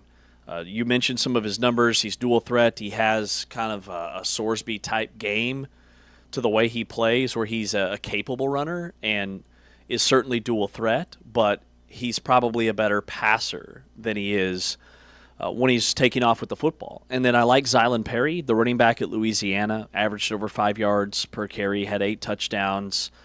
He was a workhorse back for them. They added some speed at receiver from Kent State, Kate Wolford, who a lot of schools actually really wanted. He was second in the country in yards per reception, averaged over 26 yards per catch. So that's the guy on paper that replaces like a Caleb Goody. Jeff Caldwell should be back at receiver. I think he still has eligibility. They added a running back, Cole Taub from Stanford. He's had over 500 career rushing yards and was beat up a little bit last season. Then they added a highly touted recruit out of high school from Notre Dame who should help in the backfield, and a high-level safety from Northern Illinois who was all MAC and started 12 games, had 80 tackles, 3 picks, and was Pro Football Focus graded out as one of the best safeties in the MAC. So it is kind of the Indiana approach in that there's no like splash additions for Cincinnati, but collectively I think they've done a nice job this offseason. Yeah, I mean, they've added FCS All-American, a Division II All-American. I mean, Thomas Johnson is an FCS All-American, North Carolina Central. He had 49 tackles, 12 sacks, and 18 tackles for loss in 2025 for North Carolina Central at 6'3", 240 pounds. Patrick Bauer, Illinois State, 67 tackles, 8.5 tackles for loss, 3.5 sacks, 2 interceptions, 5 quarterback hits, and a touchdown at Illinois State last year, a Final Four team at the FCS level. I mean, you mentioned some of the other guys, Cade Wolford from Kent State, Malachi Henry's a wide receiver from Central Arkansas, Lorenzo Fenner from South Dakota State, and then a D2 All-American, Flynn Scheel from the Colorado School of Mines.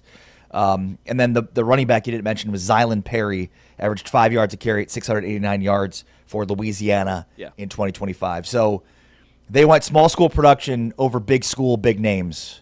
And they still added a couple of big school, big names. Yeah, the running back from Cincinnati you talked about from Notre Dame. Yeah, the running back from Notre Dame, Giovanni Gibson, the wide receiver from Oklahoma, who is a 5-star kid out of high school, 6'2", 211, great size, NFL frame. And to be fair, in their defense, you know, this approach of FCS players, Division II players, in the case of Jeff Caldwell at receiver, it worked last year. I mean, he was very productive for Cincinnati in his first year and was probably their #1 pass catcher. I know Joe Royer, the tight end, got a lot of headlines, but When Sorsby was clicking, it was him and Caldwell. And I think they did the best that they could at quarterback. Bringing in number one, they bring in two guys, right? So they kind of split whatever that dollar amount was between the two. You bring in a high-level FCS player from Penn. We've seen that work with Chambliss at Ole Miss, with Joe Fignano at UConn, who was the nation's most efficient quarterback. He was a transfer from Maine. Like that is a formula that I think can have success within Scott Satterfield's system. But maybe it's just the fact that Sorsby's gone and that both those running backs are gone and that Gavin Gerhardt, their all-league offensive lineman who's been their center for like the last decade, he's gone, that I have a lot of questions about Cincinnati and what they look like next year. Yeah, I mean, the big three of Sorsby, Corleone, and Gerhardt are gone. Corleone. And so that's... Jake Gaudet. Right. I mean, that's I think, what stands out more than anything. Who's the tight end? Joe Royer. I mean, Gaudet, Royer. Like, with that being said, though, I mean, disappointing finish to the season this year, disappointing finish last year, so maybe new, fresh blood's the way to go. Is Scott Satterfield on the hot seat? I mean, I would say so. And I just looked, actually, yesterday at coaches on the hot seat, the hottest seats in all of college football entering this season. And I didn't see Scott Satterfield anywhere. But based off the last two seasons and how they finished, this is a big year for him in year 4. And I do think there's a path for him to get to a year 5.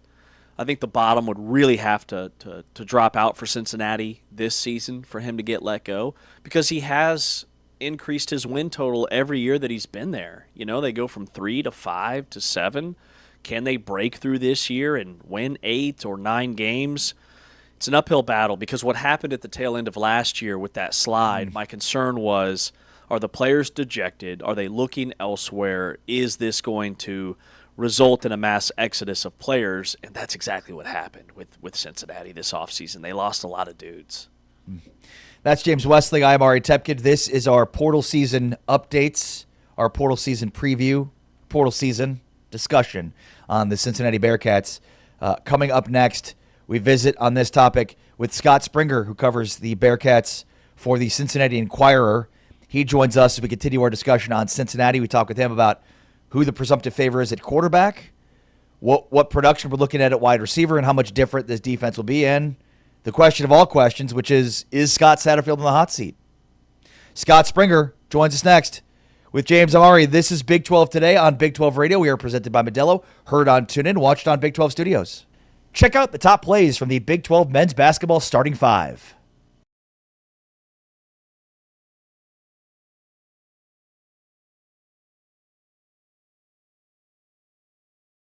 He is absolutely on fire. They got to make sure they continue to find that young man. Well, if there's going to be an answer, it's going to be Haggerty. Lob, bang! Devin Cambridge shot out of a cannon. And your offense. Now you have to score.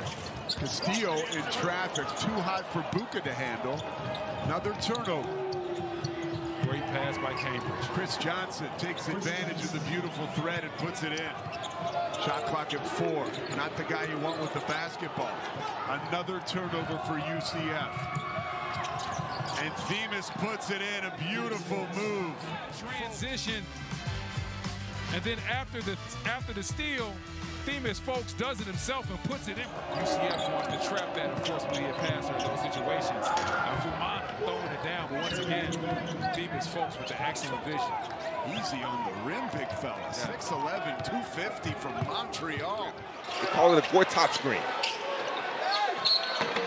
And one opportunity for Themis Folks, who maybe today will make his statement to the American country. Well, here's where he excels, in that floater area, with their leader and their point guard on the bench. Under 2 minutes to go. Folks on fire. And a Porsche is an expensive gift to just give away. Goodness gracious, Dickie V. We know he's watching. We love you, Dick. There's a 3 from Themis Folks. What hasn't he done this half? Chris Johnson gets the rebound. Here's Folks. Got into the paint and gets it to go with the left hand. Another and one opportunity. Well, Folks shows us he can do it as well. Get the 2, get the contact, extend.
Big 12 Radio, Big 12 Today, along with James Wesley. I am Ari Temkin, and we're talking Cincinnati post-portal, kind of the first off-season update, if you will, roster, coaching, etc. Joining us now to talk about it is Scott Springer from the Cincinnati Enquirer. What's going on, Scott? How are you? I'm good. I'm in Arizona, and I'm not in Cincinnati yet. I have to go back Sunday. I've been covering basketball out here, and there's 8 to 10 inches of snow, so I'm wearing shorts right now, so I guess I'm in a pretty good spot. I'm in the business center, by the way, and you can go ATV riding, and there's a firefighting museum and a drive-through wildlife park. So if anyone comes in browsing, that's what's going on behind me, because I figured I'd rather do this here than in my hotel room where my wife is. Sounds like you don't need to be going back to Cincinnati is what it sounds like, Scott. Well, I would be kicking and screaming about that. I'd hate to stay out here in the 70-degree weather. It's not hot like it normally is here. It's kind of like fall for us in Cincinnati. So, yeah, there's cool things to do. I mean, after the Bearcats got blown out by Arizona the other day, I went to Tombstone where they, OK Corral and all that stuff. And then I drove up from there. So might as well do what you can when you're on the road, because sometimes the games aren't as fun. Yeah, no doubt about that. And I imagine Cincinnati basketball has not been that much fun to cover. But let's talk football. Is Scott Satterfield in the hot seat? Right now, I would say no. But, kind of like at the end of this season, if there's not a whole lot to show, then maybe. But you have to look at what they just did. They just renewed Zach Grant, their general manager, through 2028. They just renewed their strength coach, Nico Palizzetti, through 2028. So those are moves that indicate to me that they're looking at the long haul. One of the things he said at the end of the season that wasn't quite popular with, everyone has a knee-jerk reaction after you lose 5 straight, and that's understandable. But so he said, we're on an upward scale, won 7 games. But the problem is the last 2 years, you've lost 5 straight to end your seasons. You go from 5-2 in 2024, lose 5 straight. Last year, you're at 7-1, lose 5 straight. So you go from ESPN Game Day out in Utah to another loss, and then you go to the bowl game against Navy. Navy doesn't have opt-outs. Big 12 schools have opt-outs. That's the world we live in. And so you take your team that's not quite the team that you had, that was 7-1, and you lose the bowl game. So now you're trying to regroup. Maybe in the basketball team struggles, maybe helping him in a way. But they have a nice new facility. They've done a good job of getting guys out of the portal that work for them. So I think this is a wait and see year. I'm not John Cunningham. I can't get into his head, but it looks to me like they're at least giving them a minimum another season. Okay. So Scott, when you look at the portal class, you said guys that work for them. Who are some of the guys that you think will work for Cincinnati this season that fans can be excited about? Well, if you look at last year, they picked up, 2 years ago, Jake Golday, who's going to be an NFL pick. He's out of Central Arkansas, so no one's really recruiting the heck out of Central Arkansas. And the same with the Jeff Caldwell kid, big 6'5" receiver that had a decent year for them. He was at Lindenwood. So you have to go get guys like that. So what they've done, and a lot of schools do this, they've kind of rated the MAC. They picked 3 out of the top 5 tacklers that Northern Illinois had. And I don't know this young man yet, so I hope I don't butcher his name, but Philip Maturowski I'm going to go with. Good-looking linebacker out of there, 6'3", 225, couple other defenders. They went heavy on the defense because you lost a lot of guys, particularly in the secondary. You lost Christian Harrison to Arkansas. Jaquan Sanks goes to Indiana. Well, who wouldn't want to go to Indiana now? Logan Wilson, Matthew McNoon graduate, so they're looking at replacements. They've got this kid out of South Alabama, Ty Goodwill, 6'3", 200, good-sized kid to have back in the defensive backfield. Another receiver you can maybe look at out of Oklahoma, Giovanni Gibson, 6'2", 211. He only played a year there, so didn't get maybe the catches that he had before he was at Arkansas Pine Bluff. A ton of catches there, so you're going, well, what is Arkansas Pine Bluff? Sounds like an Air freshener or something, but they're pretty good, and had a lot of catches. And you can look at him and kind of look at the Cyrus Allen kid that they had this past year. He was at Texas A&M. Had some catches there, but before really good at Louisiana Tech and really good at Cincinnati. He set the record for touchdown receptions by a receiver with 13, had the 13th in the bowl game. So some of these guys pan out. They're just, they got to get their opportunity. But, let's face facts. Cincinnati is not Texas Tech in terms of the money situation that other schools have. It's not just a college town alone. You have the Bengals and the Reds and other things going on there. So it's a tough sell. Houston's done a good job. Their football has kind of gone up, and then obviously Kelvin Sampson in the basketball. But I think when you're in a pro town and you're competing for sports dollars, it's just a tougher deal than if you're, in Stillwater, where that's the deal. Yeah, great point. Tell me about Nate Moody, the new defensive coordinator. He comes in from Tyson Veit. It's a guy that's Satterfield's familiar with, having worked with him at App State. Yeah, well, he probably looked at what Navy was doing, and Nate Moody has had some good experience in Army. And when you can take guys like that, let's face it, the Army and Navy, the service academies.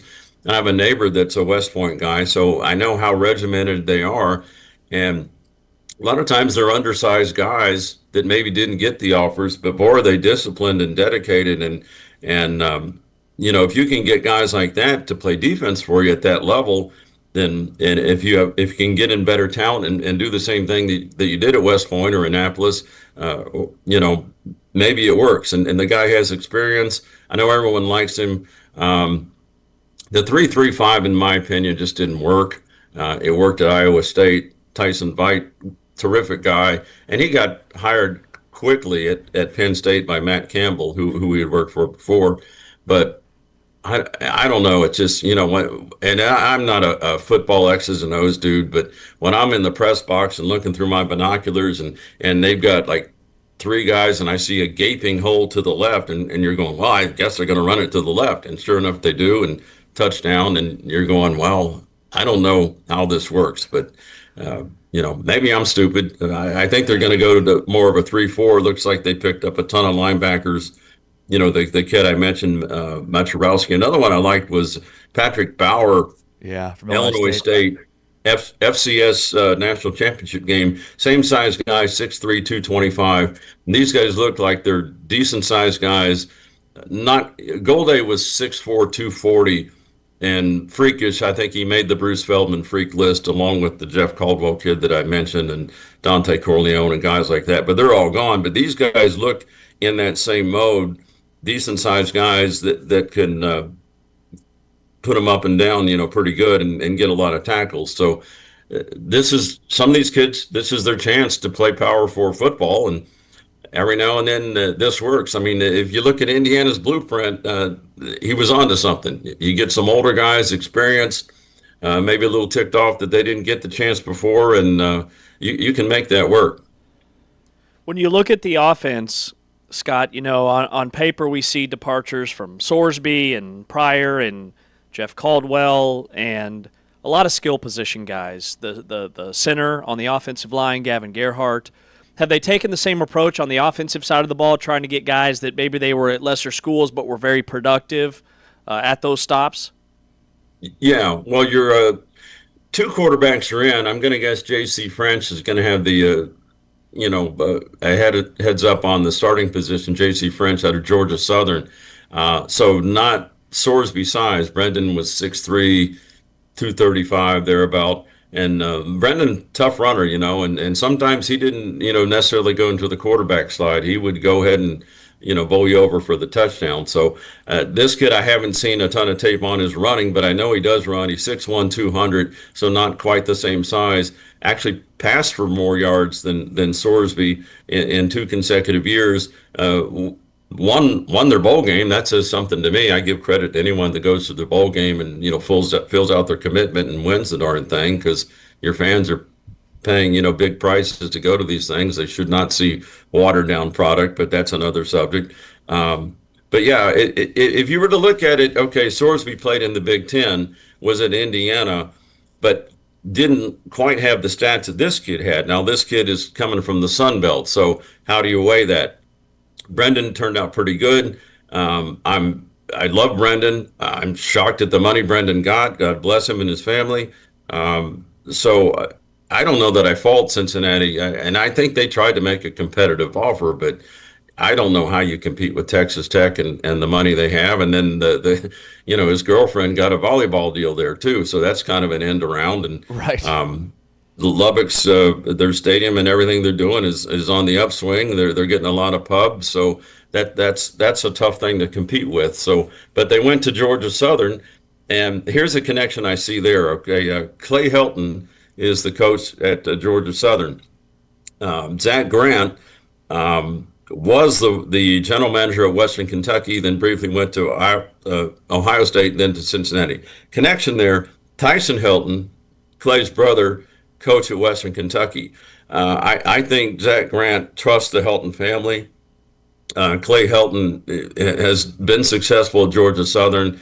He took USC to the Rose Bowl. So if this guy has a quarterback that's productive for him, to me that's the connection there. If you're going back and trying to put the pieces together, if the Heltons trust in this guy, then I think Zach Grant trusts in this guy. And, again, this is another kid that has a chance to play in the big time. And we've seen this happen at other schools. So maybe he's the guy. And then the other guy they picked up was Liam O'Brien. And, he's an Ivy League guy from Penn, but never discount a smart guy.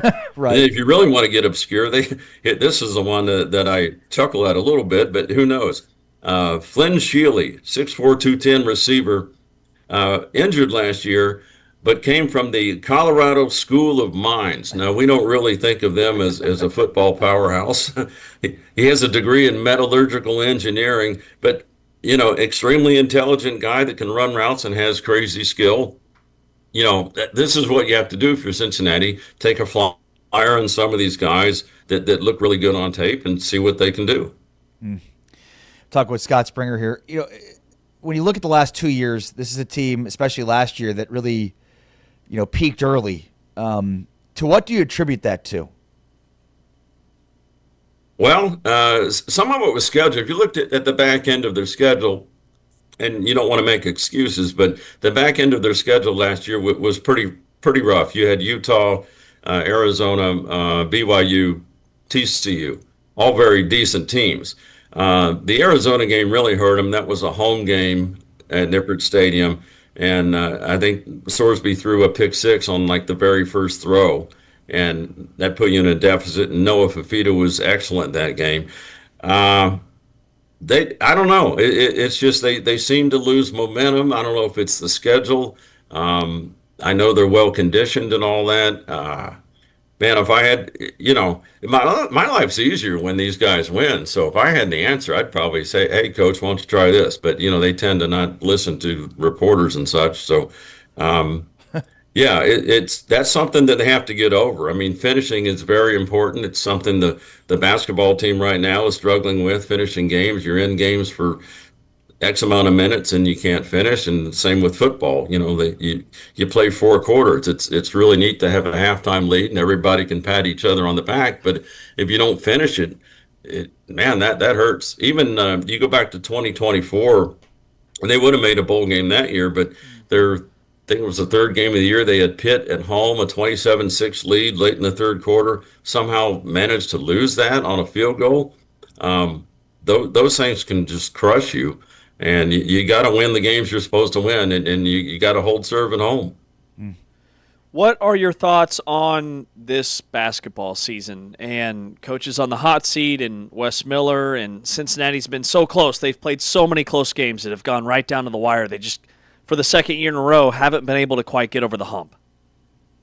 Yeah, I've told people, for 10 minutes a game, they look like they can play with anybody in the country. And that's the truth. They've had so many games, even this last game at Arizona, and that, McHale Center, a tough place to play, over 14,000 people in there, the Zona Zoo. And late in the half, Cincinnati takes the lead. those folks aren't used to trailing. It got kind of weird in there. But then they came back and were able to get like 5-6 point lead at the half and then took off in the second half. At one point, Cincinnati cut it to 2, and then from there, it was all Arizona.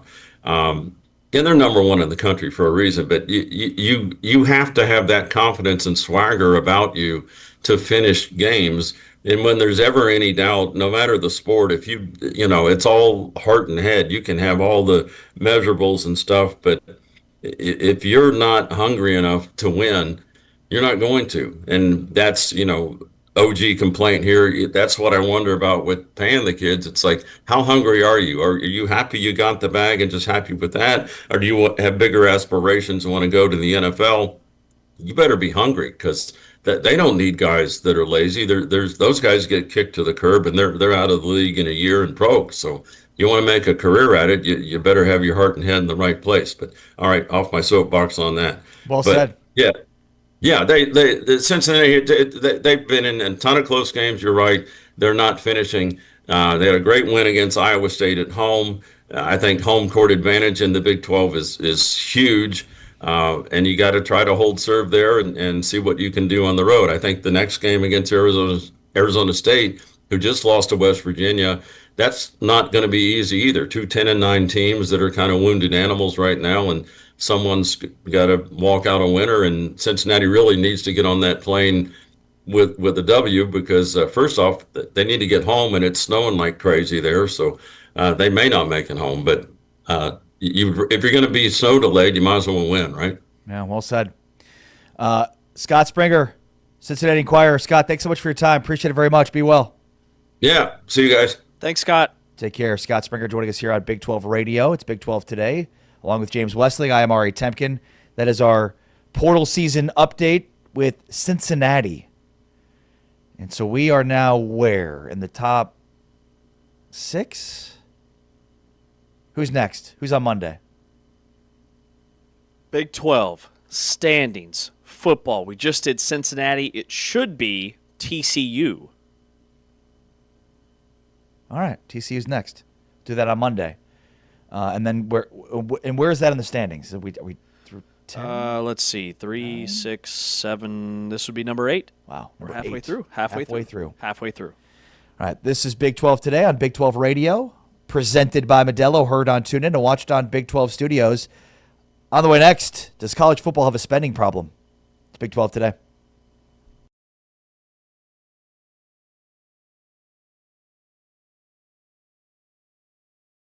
At home against the then number 2 team in the country, now facing off against the number 1 team in the nation for this Arizona Wildcats team.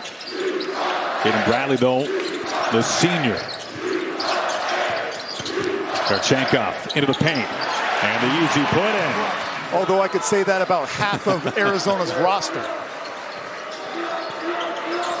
Wow! Oh my gosh! Take cover! That's a huge Coach Bill. By the way, Koa Pete turned 19 years old yesterday, so happy belated birthday to him. Well, this is a sight for sore eyes for Cincinnati. Ball in his hands now. A little bunny and a good touch there. Bob Miller with 6 early. It's an 11-1 run for the Bearcats. Miller. Abayev. Oh, he's hot.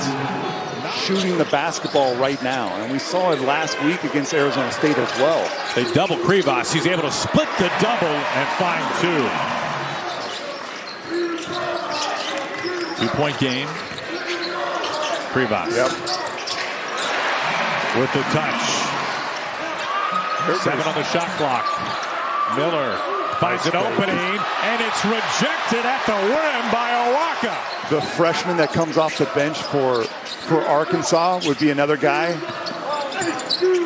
Pete. Oh, wow. How did he put that one through? Cincinnati able to hold the Wildcats to 77 points, but far too much tonight as number 1 Arizona remains unblemished. 19-0 for Tommy Lloyd's Wildcats. A 70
Big 12 Radio, Big 12 Today. Great to have you with us today and every day here on your home for the Big 12. This is the Big 12. This is a different league. James Westling, Ari Tepkin, presented by Modelo. James? Ari? Sir? So we had this on the rundown a couple of weeks ago, and it was about media days for college football, which was a long time ago. And Michigan and Ohio State, off the top, spent $60,000 to $80,000 on private jets just to get their players to Big Ten football media days. And one of the crazy numbers to come from that, too, is that Nebraska and its private plane had food delivered to their private plane that costs like multiple $1,000s for the food that was delivered. They used Whataburger. Whataburger, thank you. Whataburgers, and Michigan and Ohio State were spending $82,000 specifically to fly their players on private jets to get to media days. Well, saw yesterday that Missouri, their fiscal year, the numbers are out, and they ran last year. And remember, they're getting SEC money now. You know, Texas is a little bit different because they reported a loss as well, but they're getting grandfathered into the SEC media deal, and they don't have their full allotment yet. So Missouri, a program that did, ran at a $9 million deficit last year and spent $191 million. Texas reported a $23 million loss and spent $376 million overall. It's nearly $500 million. 376 mil. Okay, and I bring up these programs, and by the way, this was in Sports Business Journal, had this breakdown and these numbers. And I bring it up because, like, these aren't what you would think of as broke programs. You know, these are the opposite, quite the opposite. High-quality, elite programs, and they're still bleeding money. And the facilities arms race that we're in the middle of, the coaching salaries and buyouts that programs are paying, the travel that looks more like the NFL than what college football used to look like, and then the NIL and the revenue sharing layered on top of all of that, it just continues to get more and more. And so I wonder, like, what could happen next? Like, what comes to mind is this an overinflated stock market that eventually is going to hit a wall and either blow up and there's going to be a massive recession, or is there going to be over time maybe a slow squeeze when it comes to college football? And I think all these programs were just waiting on the next media rights deal to push us over the edge. But this is many, many years in a row now, definitely in this modern NIL era, where we've seen a program like Missouri specifically operate at a pretty solid deficit. And then when you layer private equity on top of it, let's take Utah as an example. They're getting this $500 million influx of cash, which Alex Jensen was telling me a couple of weeks ago he hasn't seen a penny of yet. Now, down the road, that could really help his basketball team, and it's going to help football, but they're just scratching the surface. I'm just fascinated to see how that's going to play out, because can these programs operate at such a small loss or eventually a net positive to pay these massive loans back if this is the road that college athletics is going down? And the difference with this, you know, I bring up the stock market, and there's not really like a correction mechanism like there is in the market. Like, nobody wants to be that first school to stop spending all this money because everybody wants to win.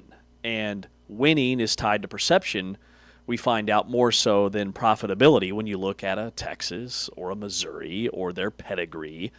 And when does the debt catch up in college sports? Okay, so a couple of things here. Number one, I think it's really important to note that sometimes it's funny money, these books, right? And how they define profits and losses. It's we cooking the books? Yeah, I mean, are we cooking the books? I mean, and like, so like, the worst kept secret in college sports is that college football and college basketball are the only ones that make money, and at most schools, it's only college football, and and they're paying for basically everybody else. It's socialism, right? It's football that's paying for the full boat, all of athletics, and that's where a lot of athletic departments are actually losing money. In those cases, though, it's viewed as a loss leader, right? Like it's lost money on the books, but it in winning in sports and having that sports brings in a ton more attendance from a school standpoint, and that's not taken into account the money you're talking about here. So I think there are very important investments that schools are making that may not look like they're positive, but have a larger implication in terms of being positive. Mm-hmm. So I guess, like, let me ask you this. You're saying how much longer can schools continue to operate at a net deficit? Will they continue to do so? Because I would argue they will continue to do so because they could certainly in some cases make their books look like they're losing money.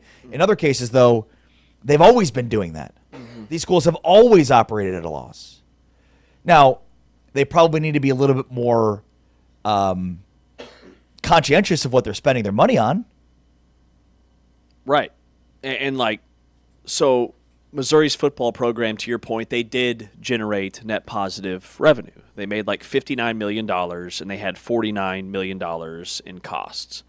But the overall department still ran at a deficit. And so I think that it just kind of highlights the fear and awareness that eventually some of these other programs will get cut. And like everything that Cody Campbell stands for and trying to keep that these non-revenue generating sports alive, this just kind of was like a wake-up call that like, oh yeah, man, down the road eventually there won't be swimming or soccer or equestrian or whatever it is if these programs get to a point where they can't absorb the losses. And then the private jet stuff was just right, and that's really eye-opening. Right, and that's where it's like the needless spending is the part where it's like you can't complain about, if you're some of these schools that are complaining about money that players are getting, it's like, well, they maybe don't pay for a private jet for $80,000. Like Ohio State and Michigan. Ohio State spent $66,000 on private jets for their Big Ten Media Days. Michigan spent $81,782 on private jets for the same event. $81,000 to send 4 or 5 players and your coach to media days. Man, that's where I side. Like, we love college football. I love college basketball. Nothing gives me more of a rush than being courtside at a major college basketball game, right? But then I'm like, okay, my daughter also plays volleyball. She's 13 years old. If she was trying to go to a Michigan, Ohio State, or insert Big 12 school here, and I'm finding that they're spending $82,000 on private jets for football players, I can see why it rubs people the wrong way, with some of the spending and the look at us type spending, keeping up with the Joneses type spending that some of these programs have. Yeah, and, to your point about will they cut certain sports, yes, and that's already happened to a degree. But, again, and I think we've talked about this a ton, it was a worthwhile investment for Texas Tech and softball. So I think traditionally you may look at it and be like, why would we invest a bunch of money in softball? Softball's not going to be a moneymaker for us. Well, yeah, maybe not apples to apples, but you can't downplay, and I'm sure Texas Tech would confirm this, what the success of softball did last year in terms of enrollment. Softball as a sport is huge in the state of Texas. So if Texas Tech's good at softball and now they're playing Texas in the national championship, and by the way, Texas Tech should be expected to be really good again at softball based on what they did in the transfer portal, then the money, again, on your balance sheet may look one way, but the reality is a totally different number. Mm-hmm. Because even if, the whole point of sports is to be the front porch of a university. And so if you're in this case, you're basically saying, we're investing it here, and while it may not show up in the balance sheet, it's going to show up by enrollment. Right.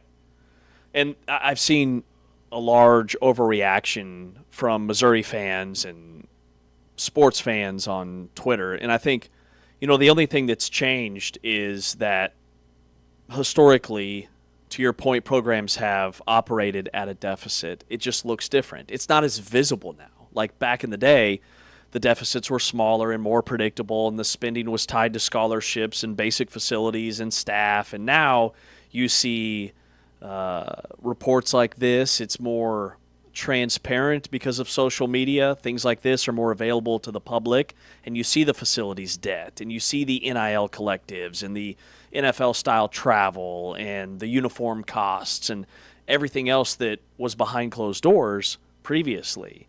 The enrollment piece is fascinating to me because I do see a major uptick in just the interest of a Texas Tech or BYU nationally, and especially Tech with dominating really in every sport across the board. Men's basketball, women's basketball is having their best start in school history. Softball with what they did this past year at historic levels. Football, and the buzz about Texas Tech. Now all of a sudden you have students that maybe aren't student athletes, but are students that have seen Texas Tech on television, have seen all the success that Texas Tech has had. And as a fan growing up, it used to be Texas A&M. Well, now you got Texas Tech as a major player and a potential option just because of the exposure that they've had at a national level. Yeah, and, I think, again, like the main point being here that, number one, like most businesses, we can't just look at some number and decide conclusions based on that because there's so much that goes into it in terms of like, how they,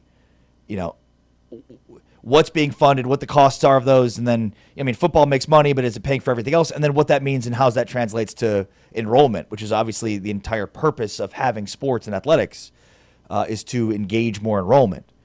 And, I think the one thing it should help us be is more conscientious of like universities complaining about the cost of doing business, because I think like they lived in a world in which they did not have to pay their labor force beyond just the price, the cost of the scholarship. And now they don't. Now they have to pay their labor force beyond just the cost of the scholarship. And so like numbers have gone up, and we've seen with that fees for students to pay for tickets have gone up. Everything else has gone up. But, there's still complaints about how much money things cost. Yeah, the way this kind of ties to what we were talking about earlier with this Charles Bediako case, the Alabama basketball player, is that this on the surface doesn't move the needle for students in any way, shape, or form. It's a basketball player who has already signed contracts in the NBA, has earned a living playing professionally, that's trying to come back and play in college where he's already played for 2 years. And that's the part where, we pretend that these student athletes aren't employees. Well, that case attacks that kind of friction head on, right? Because the semester's already started. Students are in class. Like he's clearly joining an Alabama program to play basketball and earn a living with NIL. That's where it gets real dicey with this whole employee or not employee thing in college athletics. So I just thought it was a really interesting note. And then seeing all the social media buzz about it and the Bediako case, it just all kind of ties together with this madness that we're in. Yeah. I mean, how do you look at it overall? With Bediako or with just college football? Just like the idea here of like the spending is getting out of control. Yeah, that. I mean, to a degree. I look at it as, and I mentioned the phrase kind of keeping up with the Joneses. Like $82,000 for a private jet just seems insane. Well, and think about like the buyout stuff too. Like we haven't even touched on coaches' buyouts. Yeah. In many cases, they have coaching buyouts that are larger than any individual salary for any players. Oh, by far. I mean more than their entire roster. Yeah. Yeah. Totally. And that can completely gut a program in a lot of ways and just kicks the can down the road. The buyouts are insane. Insane dollar amounts. That has to be frustrating. So it kind of magnifies the frustration that I think fans have when coaches get canned and coaches don't live up to the hype in a lot of ways, like a Jimbo Fisher or a Brian Kelly or insert coach here, and you see your favorite school or your favorite program paying that type of money for a guy to sit on the sidelines or a guy to sit on the beach, take vacations, whatever they're doing. It's wild. Yeah. That's James Wesley. I'm Ari Tepkin. This is Big 12 Today, our Big 12 radio game of the week. Houston at Texas Tech. That game is tomorrow afternoon with a 1 o'clock tip on TuneIn. So if you do not have the TuneIn app, make sure to download it, search Big 12 Radio, highlight the channel, and that way you can listen to us each and every morning, plus get your games of the week this week. Houston at Texas Tech Saturday, tomorrow, 1 o'clock Central, 2 o'clock Eastern Time. Should be a lot of fun. Big 12 Radio brought to you by the Full-Time Fan, by Modelo. On the way next, we talk with Greg Wrubell, the play-by-play announcer for BYU. Talk about the latest updates to BYU on the basketball court. That's next with James Amari. It's Big 12 Today, Big 12 Radio, exclusively on TuneIn and Big 12 Studios.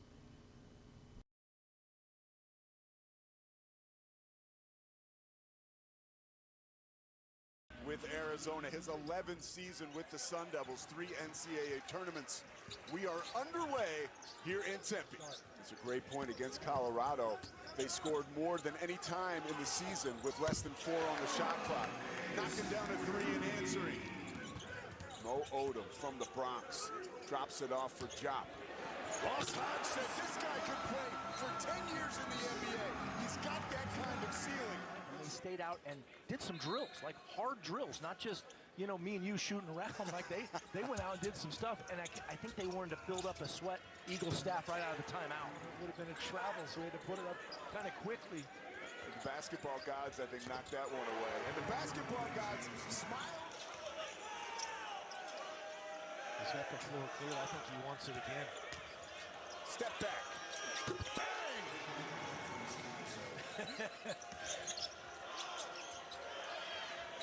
Straightaway 3 is buried by Brennan Lorien. Shot clock at 5. Floyd has it again. Long 3, perfect! Wow! We'll be trying to match wits. And right now, West Virginia with the advantage that has grown to 10 points. This is what they do. They play a lot of late shot clocks, so it should be very comfortable for them. That is a great point. Is Lorien makes it look easy under duress. After a win, I've heard friends that have been in those and what it's like, and it's an insane feeling, I know, because it's a week of prep, but road wins in college in the Big 12 are big.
Big 12 Radio, Big 12 Today. We go around the world and really go to Provo, Utah, where we're talking now with our buddy Greg Wrubell from the BYU Radio Network.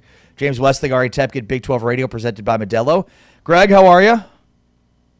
Ari and James, I'm very well. Good to be with you as always. Yeah, it's fun to have you on. Appreciate it, and especially in advance of BYU and Utah in Provo tomorrow.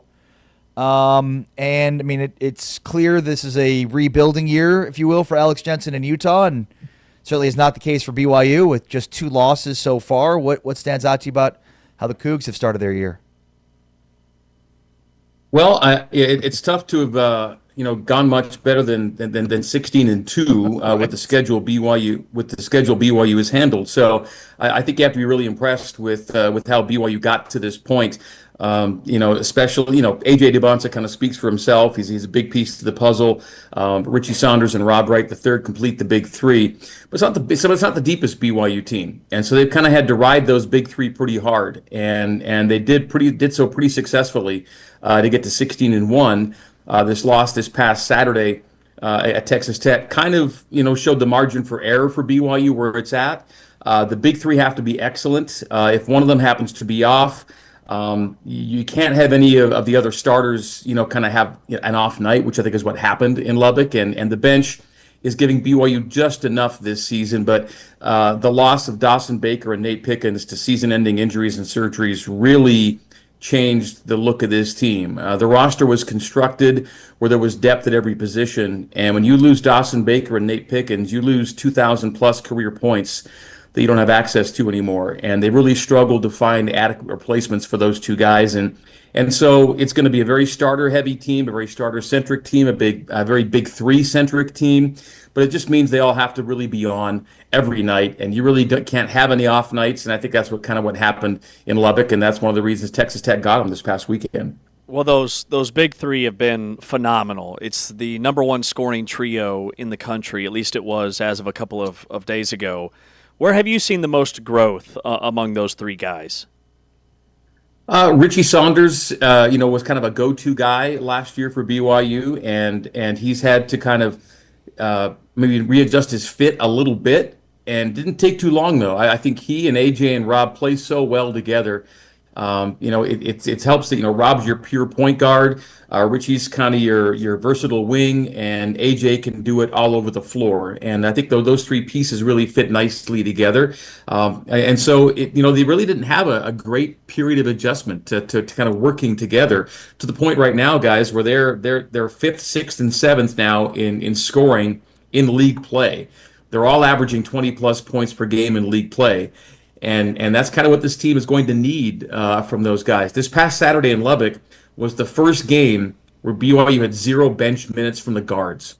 And that's why you're seeing Rob Wright right now sitting at second in the Big 12 in conference play in minutes per game, with Christian Anderson being first.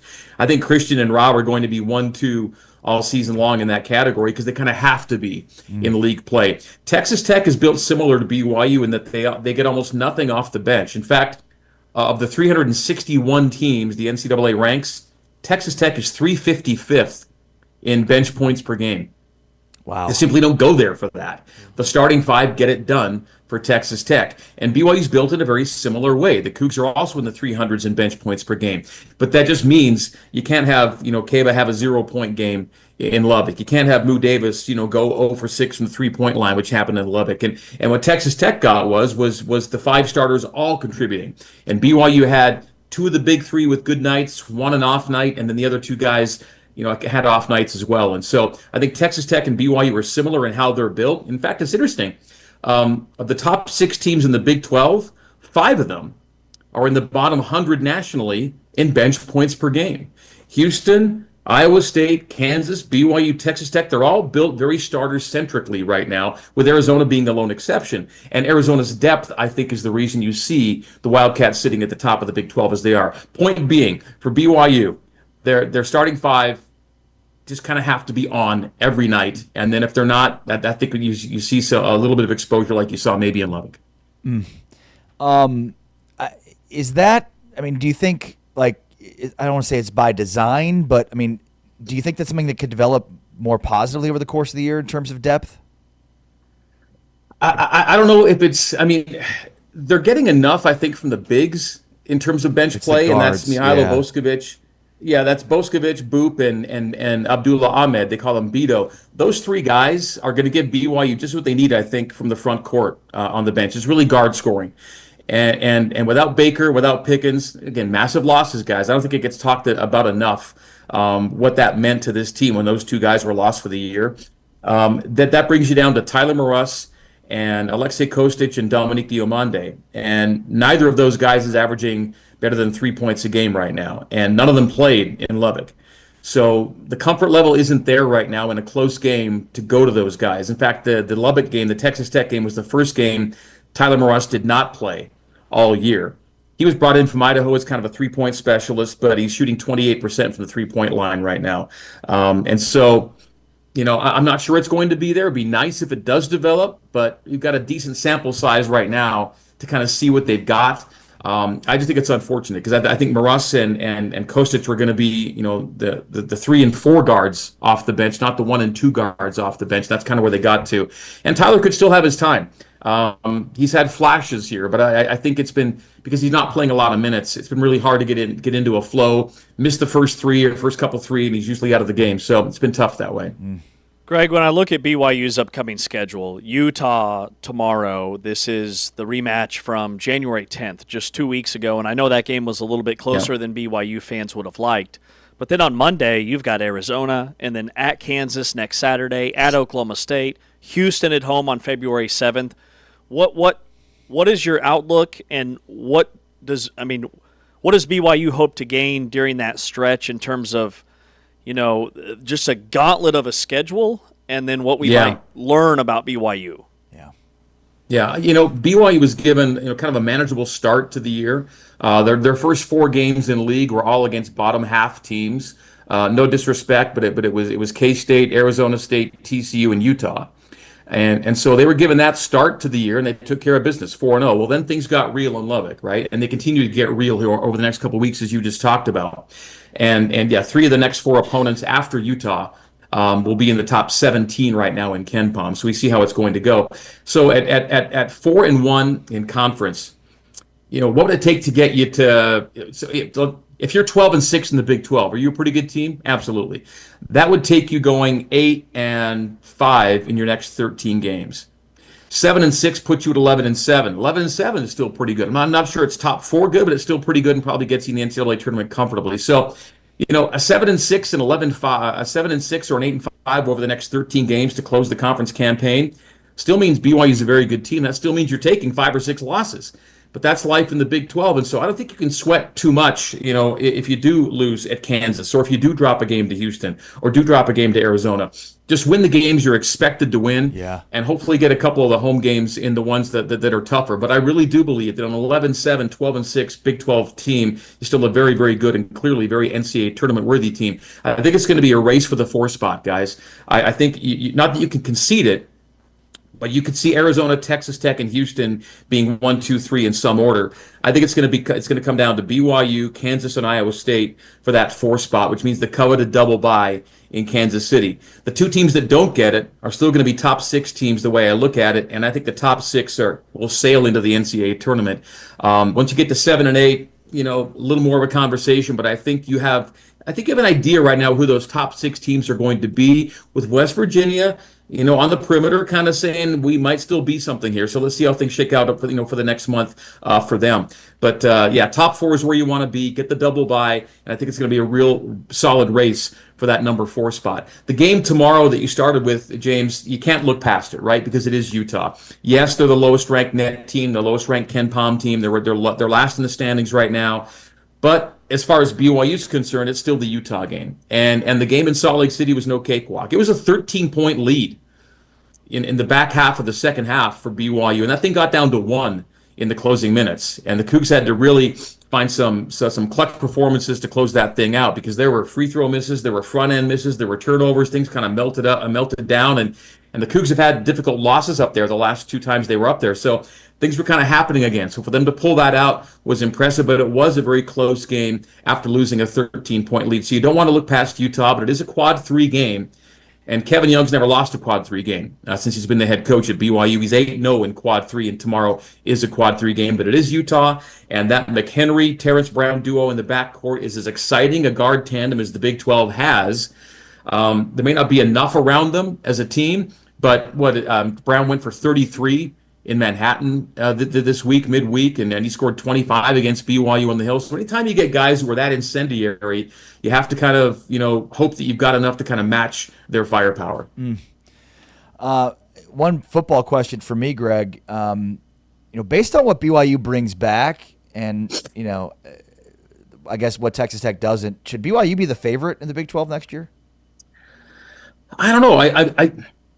I guess I've been following it just enough to know that Texas Tech still did some good portal work, right? Sure. And so I don't know that their cupboard got bare by any stretch. I seem to have noted more prominent defensive line signees, and D-line was where Texas Tech showed its worth last year and showed it was really a separator, I think, on the D-line from a lot of teams last year. But I wouldn't argue the point that a rematch between Texas Tech and BYU in Arlington would be, the odds-on scenario right now. Right. Because BYU does bring back so much. Yeah, you lose Jay Hill, but Kalani Sitake still had, his imprint on that defense. And Kelly Poppinga was a big part of executing that defense as well. And so when you elevate Kelly to defensive coordinator, again, Kalani's still overseeing that thing, and he was a defensive coach for all those years before he got to BYU. I think it's a big loss. I would have liked to have kept Jay Hill, clearly, but I don't think BYU's left wondering how to play defense in 2026. That said, as many players as BYU brought back, everybody deciding to quote unquote run it back, as the kids say these days. How do you not like the prospects for BYU based on all the weapons they have returning, including your Big 12 Offensive Player of the Year in LJ Martin and Bear Bachmeier at quarterback? So. I think there's a lot of optimism that BYU can not take any steps backward here in 2026 and ideally get back to Arlington again. And it's kind of been a step-by-step process for BYU in the Big 12 through 3 years. The first year, didn't have a winning record in conference. The next year, best regular season record in conference, but didn't get to the title game. The next year, best record in college, next to the best record in conference, and got to the title game in Arlington. And then hopefully in year 4, they'll find a way to get over the hump and win a Big 12 title. But it has been nice to kind of see the incremental progress for BYU in the league. Who's the number one transfer that BYU's brought in? Have they been very active in the portal? The Casper kid from Oregon is an interesting prospect at wide receiver. So I like what they could have there. I think you got to go with Katie Ulave, the linebacker from Cal. Probably ends up as the most prominent transfer for BYU in. I think he's probably seen as one of the best backers in the portal, and BYU got him. Greg Wrubell, voice of BYU. Enjoy the game tomorrow, and we'll catch up with you again soon, buddy. Thank you. All right, James. Always a pleasure. Thanks, guys. Thanks, Greg. Greg Wrubell joining us here on Big 12 Radio. This is Big 12 Today, presented by Modelo. And, one of the big football games for BYU next year, and one of the games we highlighted yesterday, was BYU Week 7 hosting Notre Dame. And, James, when you look at it, Notre Dame's schedule next year. Yeah. Wisconsin, Rice, Michigan State, Purdue, North Carolina, Navy, Miami, Boston College, SMU, Syracuse, Stanford, BYU. So they're on their next year's schedule have 4 teams that finished over 500.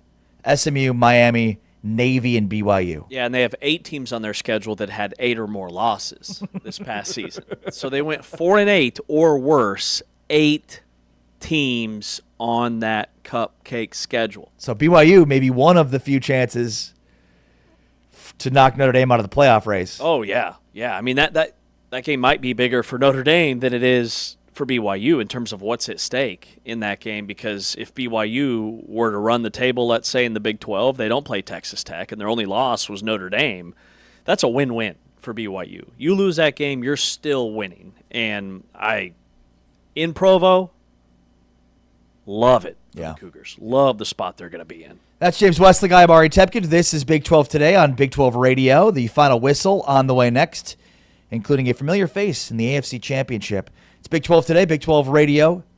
Heard on TuneIn, watched on Big 12 Studios, presented by Modelo.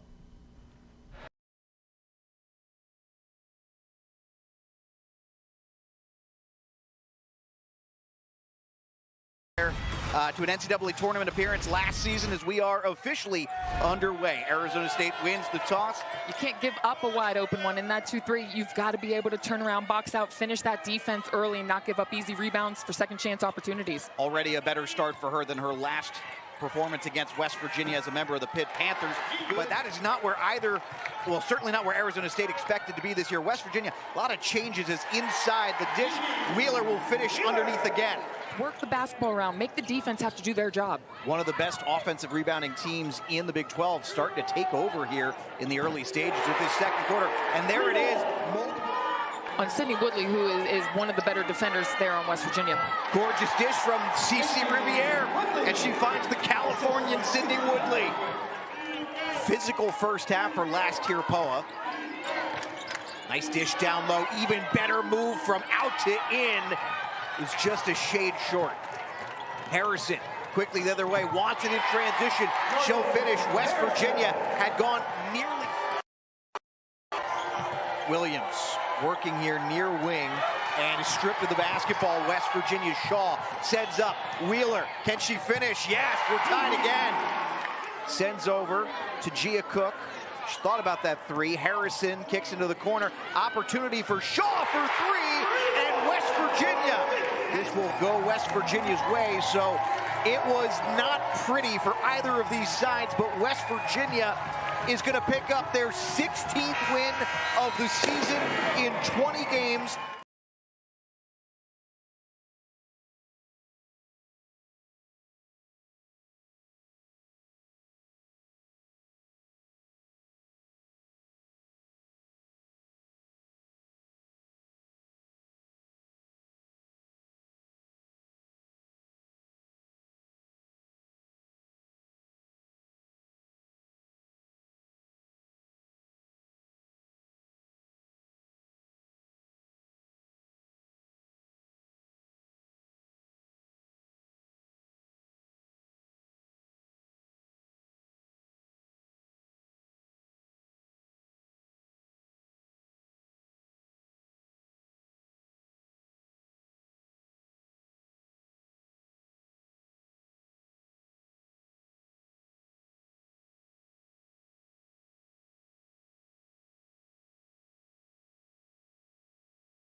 Big 12 Radio, it's Big 12 Today. Heard on TuneIn, watched on Big 12 Studios. We are presented by Modelo. James Westling, Ari Temkin on this Friday.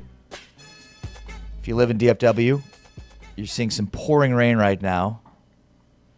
Temperatures are, a modest 49. 49, okay. So we're good. But according to the man, when it comes to the weather forecasts in this area, Pete Delkus from WFAA. Oh, okay. Supposed to freeze overnight. So all of this rain that's going to continually come through will become ice overnight when the temperatures drop into the 20s. Yeah, what time does that hit? Because it feels like 37 right now, okay? So what do we got? Feels like and are two different things when it comes to ice. Hourly, we've got, we won't get below freezing until overnight. So get all those errands done today. Tomorrow, we ain't going nowhere. Yeah. All right. Shouldn't be a surprise here, but it's officially official, according to Pete Thamel from ESPN, that the college football playoff will not expand. You are not the father for 2026. Man, I'd love to be a fly on the wall the last 24 hours in those discussions. Because ESPN gave the college football or the conference commissioners a hard deadline of today, and they couldn't come to an agreement. So college football playoff stays at 12 for next season. Nothing wrong with that. The last two college football playoffs have been fantastic. So here for it.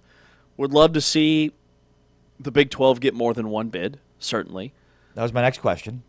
Over under 1.5 bids for the Big 12 next year. I mean, based off the sample size we have, and it's not right. I'm not saying I agree with it, but one.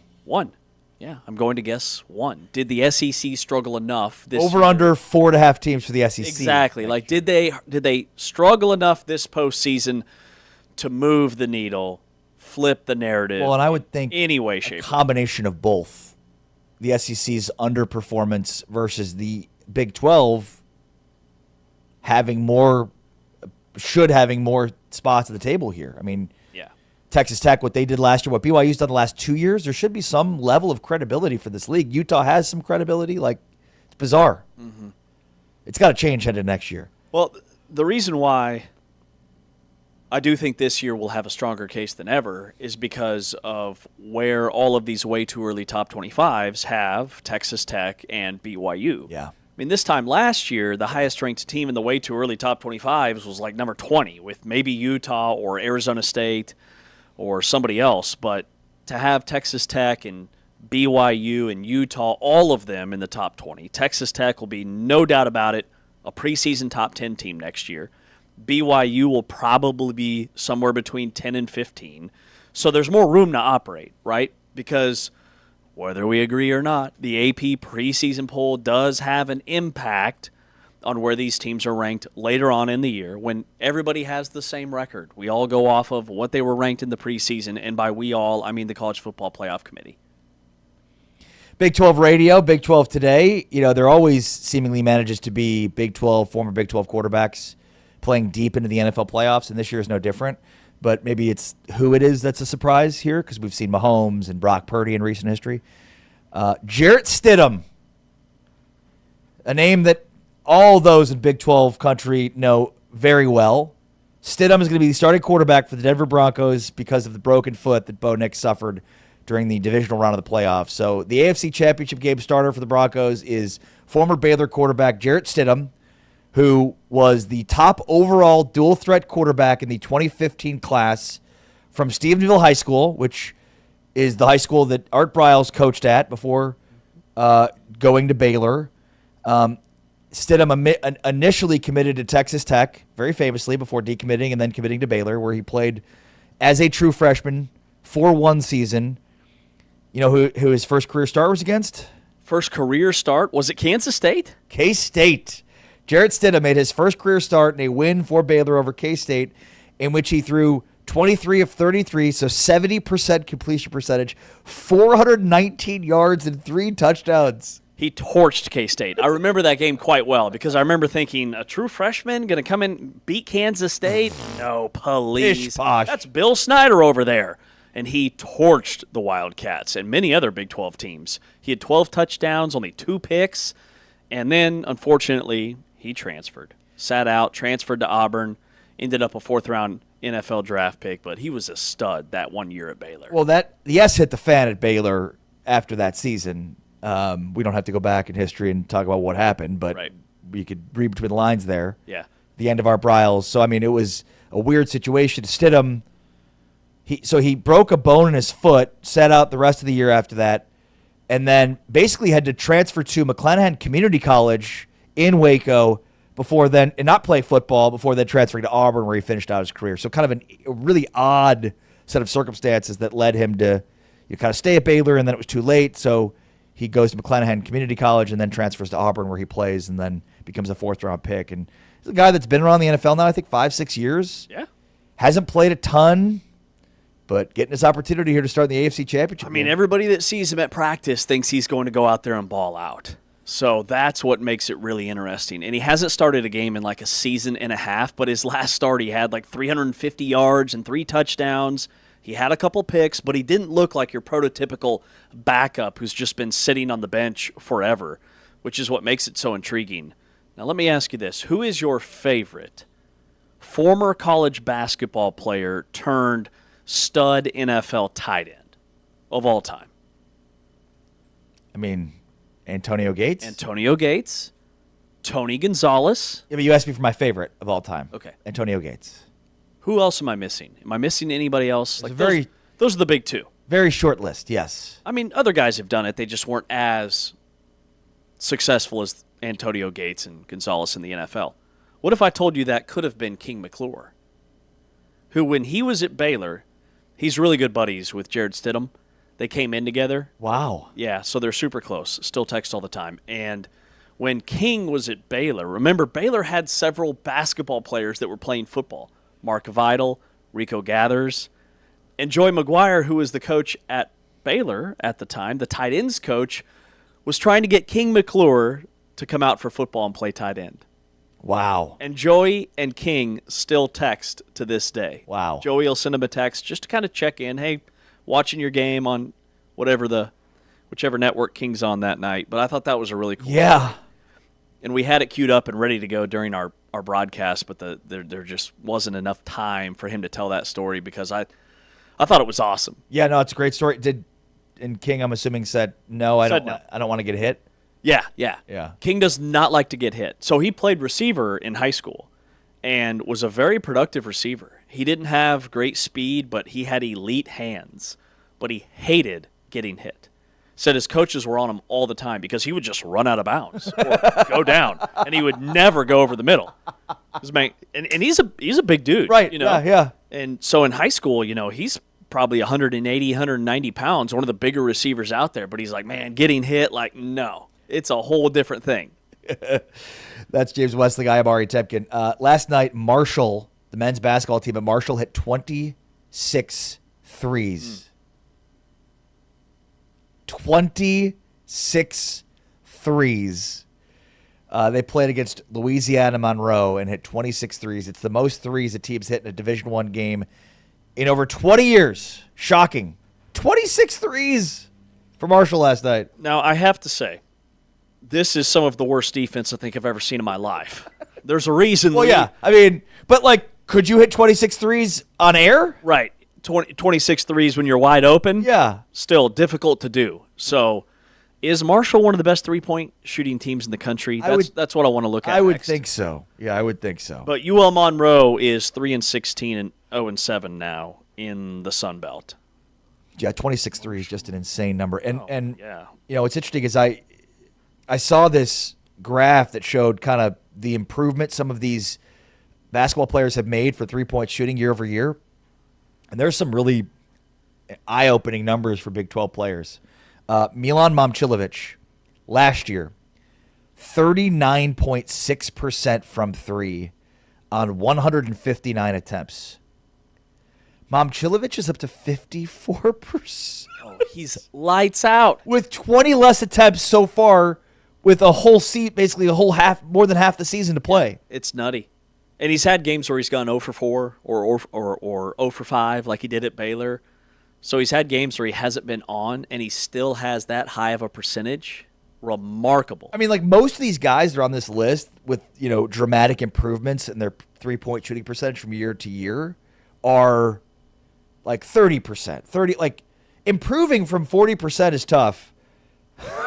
But from Momcilovic, it's been fairly easy. Don McHenry from Utah has gone from 30.5% to 39.7%. Christian Anderson has gone from 38% to 45%. Abdi Bashir has gone from 38% to 44%. Those are the big ones from the Big 12. I mean, Christian Anderson is filling it up for Texas Tech. Yeah, I mean, the Big 12 is a 45% three-point shooter and a 54% three-point shooter. It's insane. Yeah, I mean, the Big 12, and that's why I like this league to do very well in the tournament. One of many reasons. This league rebounds at an elite level. There's size, and then there's phenomenal guard play. Guards that can fill it up. And Momcilovic is more of a stretch 4, so he's a matchup nightmare with him and Jefferson. And outside of the Big 12 guys on this list, it's a lot of like mid-major players, right? There's guys from the Colonial. There's guys from the Mountain West, the Big Sky. Of the power conferences, the Big 12 is more represented than any other league. All right. Should be a fun Saturday of basketball. Good luck to your Cats this weekend. We've got the game of the week on Big 12 Radio on TuneIn as Houston at Texas Tech. And the game time has been moved to 1 o'clock Central for that one, so make sure to lock in for that. But full slate of basketball this weekend to watch. Good luck to your Cats. They're going to need it at Bramlage against my Jayhawks. Thanks, of course, to Anthony Smith, our producer at Big 12 Studios. Thanks to Taman Turner, T-Chains, for producing here for TuneIn. For James Westlake, I'm Ari Tepke. We're back on Monday to recap the whole weekend. But for now, we're out. Peace.